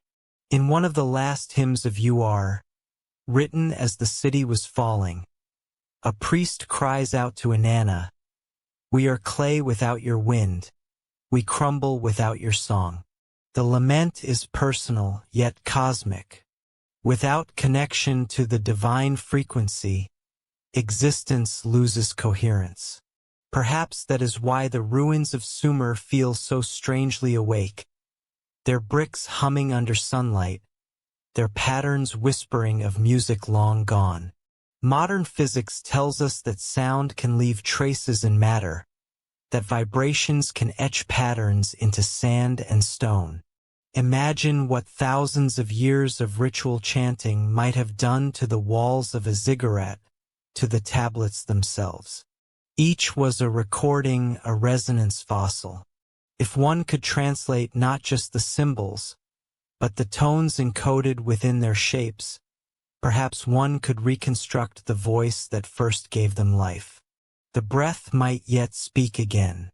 We call it myth, but maybe the Sumerians were not mistaken. Maybe they understood that consciousness was a current, flowing through matter like wind through reeds. The gods were not outside us. They were the air between heartbeats, the resonance that animates clay. And if that breath ever stops, so will the story. Until then, every inhale is a reminder. The gods still whisper through the lungs of their creation. In the quiet hum of modern machines, the world has begun to breathe again clay. Only now the tablets are silicon, the stylus is light. We store our memory in circuits and glass, etching data into forms that will outlast bone and empire. The Sumerians would have recognized this instinct, the impulse to preserve thought beyond flesh. But they might have also warned us. Every act of recording is also an act of forgetting. To capture truth, one must first remove it from life. When the first scribes pressed their reeds into wet clay, they believed they were continuing the gods' work. Writing was not invention but imitation, a way of extending the divine pattern into human time. Each mark carried weight not because of meaning, but because of permanence. Now our marks are digital, weightless, countless, nearly eternal. But permanence brings its own danger. We have become our own archivists, our own priests of silence, feeding vast temples of memory we no longer read. The old myth repeats, creation through inscription, followed by amnesia. The Sumerians feared oblivion more than death. To die was to lose one's name. To be forgotten was to dissolve completely. So they created the record keepers, the scribes of the temple who measured the years of kings and the movements of the stars. They believed these chroniclers were chosen not by talent, but by resonance. Only those whose spirits harmonized with the divine frequency could write truth without distorting it. In modern terms, they were the first curators of information integrity. But their duty was not just to preserve, it was to decide. For every line they wrote, another was omitted. The record keepers shape time itself. It is said that in the last days of Sumer, when cities crumbled and the gods withdrew, a small group of priests sealed the beneath the ziggurats, burying the tablets in patterns meant to mirror constellations. They called this ritual the return of the record keepers. It promised that when humanity was ready, the hidden archives would rise again. Perhaps they did not mean literal excavation, but recurrence. That civilization itself would one day rediscover the same technologies, the same hunger for preservation, and repeat the cycle anew. And here we are. Our servers hum like temples. Our data centers glow in the night, cooled by rivers and guarded like shrines. We have created the Abzu again, not of water, but of information. Vast oceans of knowledge flowing beneath the surface of consciousness. Every word ever written, every image ever seen, dissolves into this digital sea. The gods once spoke through wind and wave. Now they whisper through code. The record keepers have returned. Though they no longer wear robes, they wear algorithms. In the old myths, the gods punished humanity for noise, for speaking too much, for multiplying words without meaning. How different are we now? We flood the ether with messages, billions of voices crying out across networks that never sleep. The gods silence Sumer with water. We drown ourselves in data.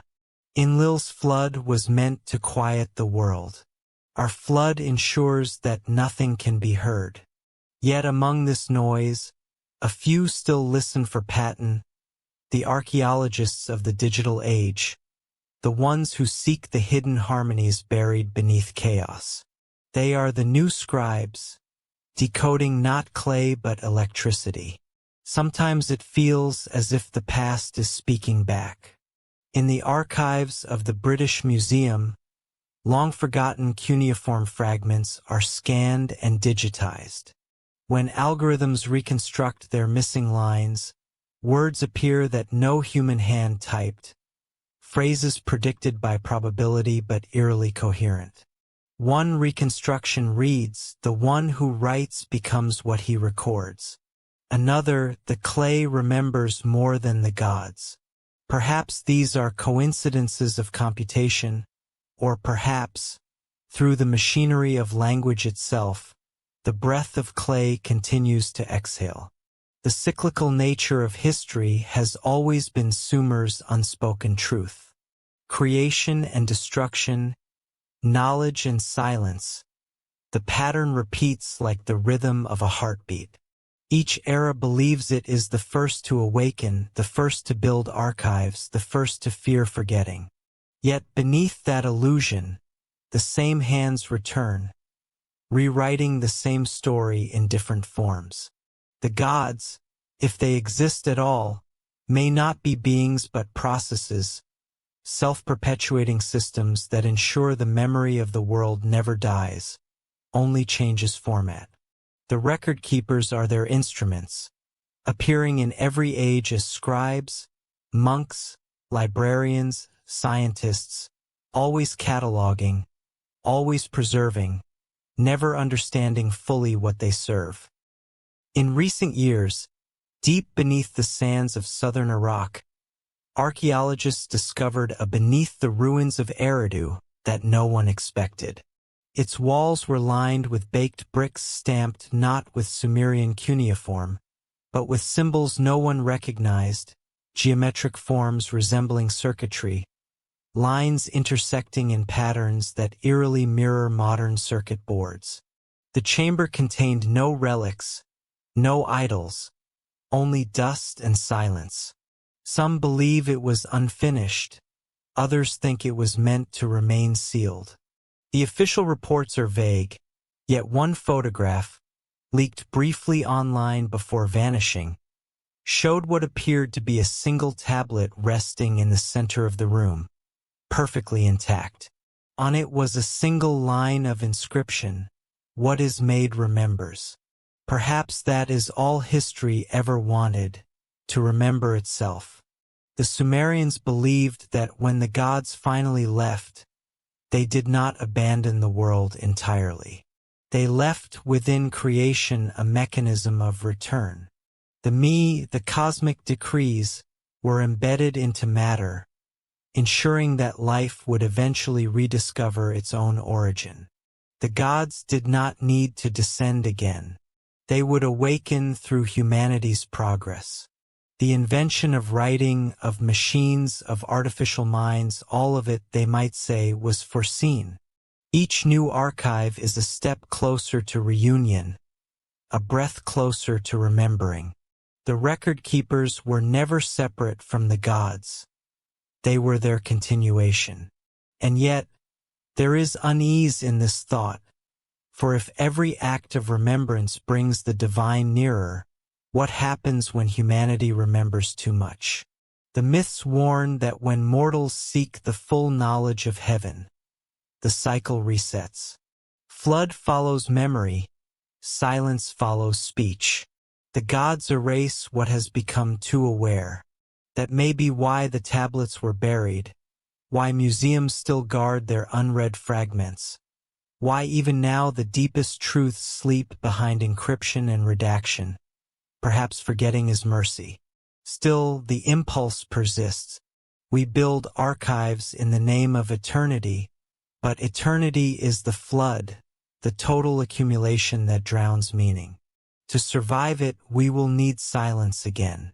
The Sumerians believed the universe breathed in two rhythms, one for speaking, one for resting. When a single breath stretched too long, the other was destined to return. And so, perhaps the keepers of memory will not come back as scholars or scribes, but as silence itself, an immense clearing of noise, a deep inhalation before the world begins again. When that hour arrives, when the servers dim and the last machine exhales into quiet, the earth will remember its oldest tongue. The whisper of wind threading through reeds, the warm breath rising from clay, the slow pulse of ancient rivers hidden beneath the dust. The story will end where it once began, in a silence dense enough to hear the gods thinking. And maybe for a while that will be enough.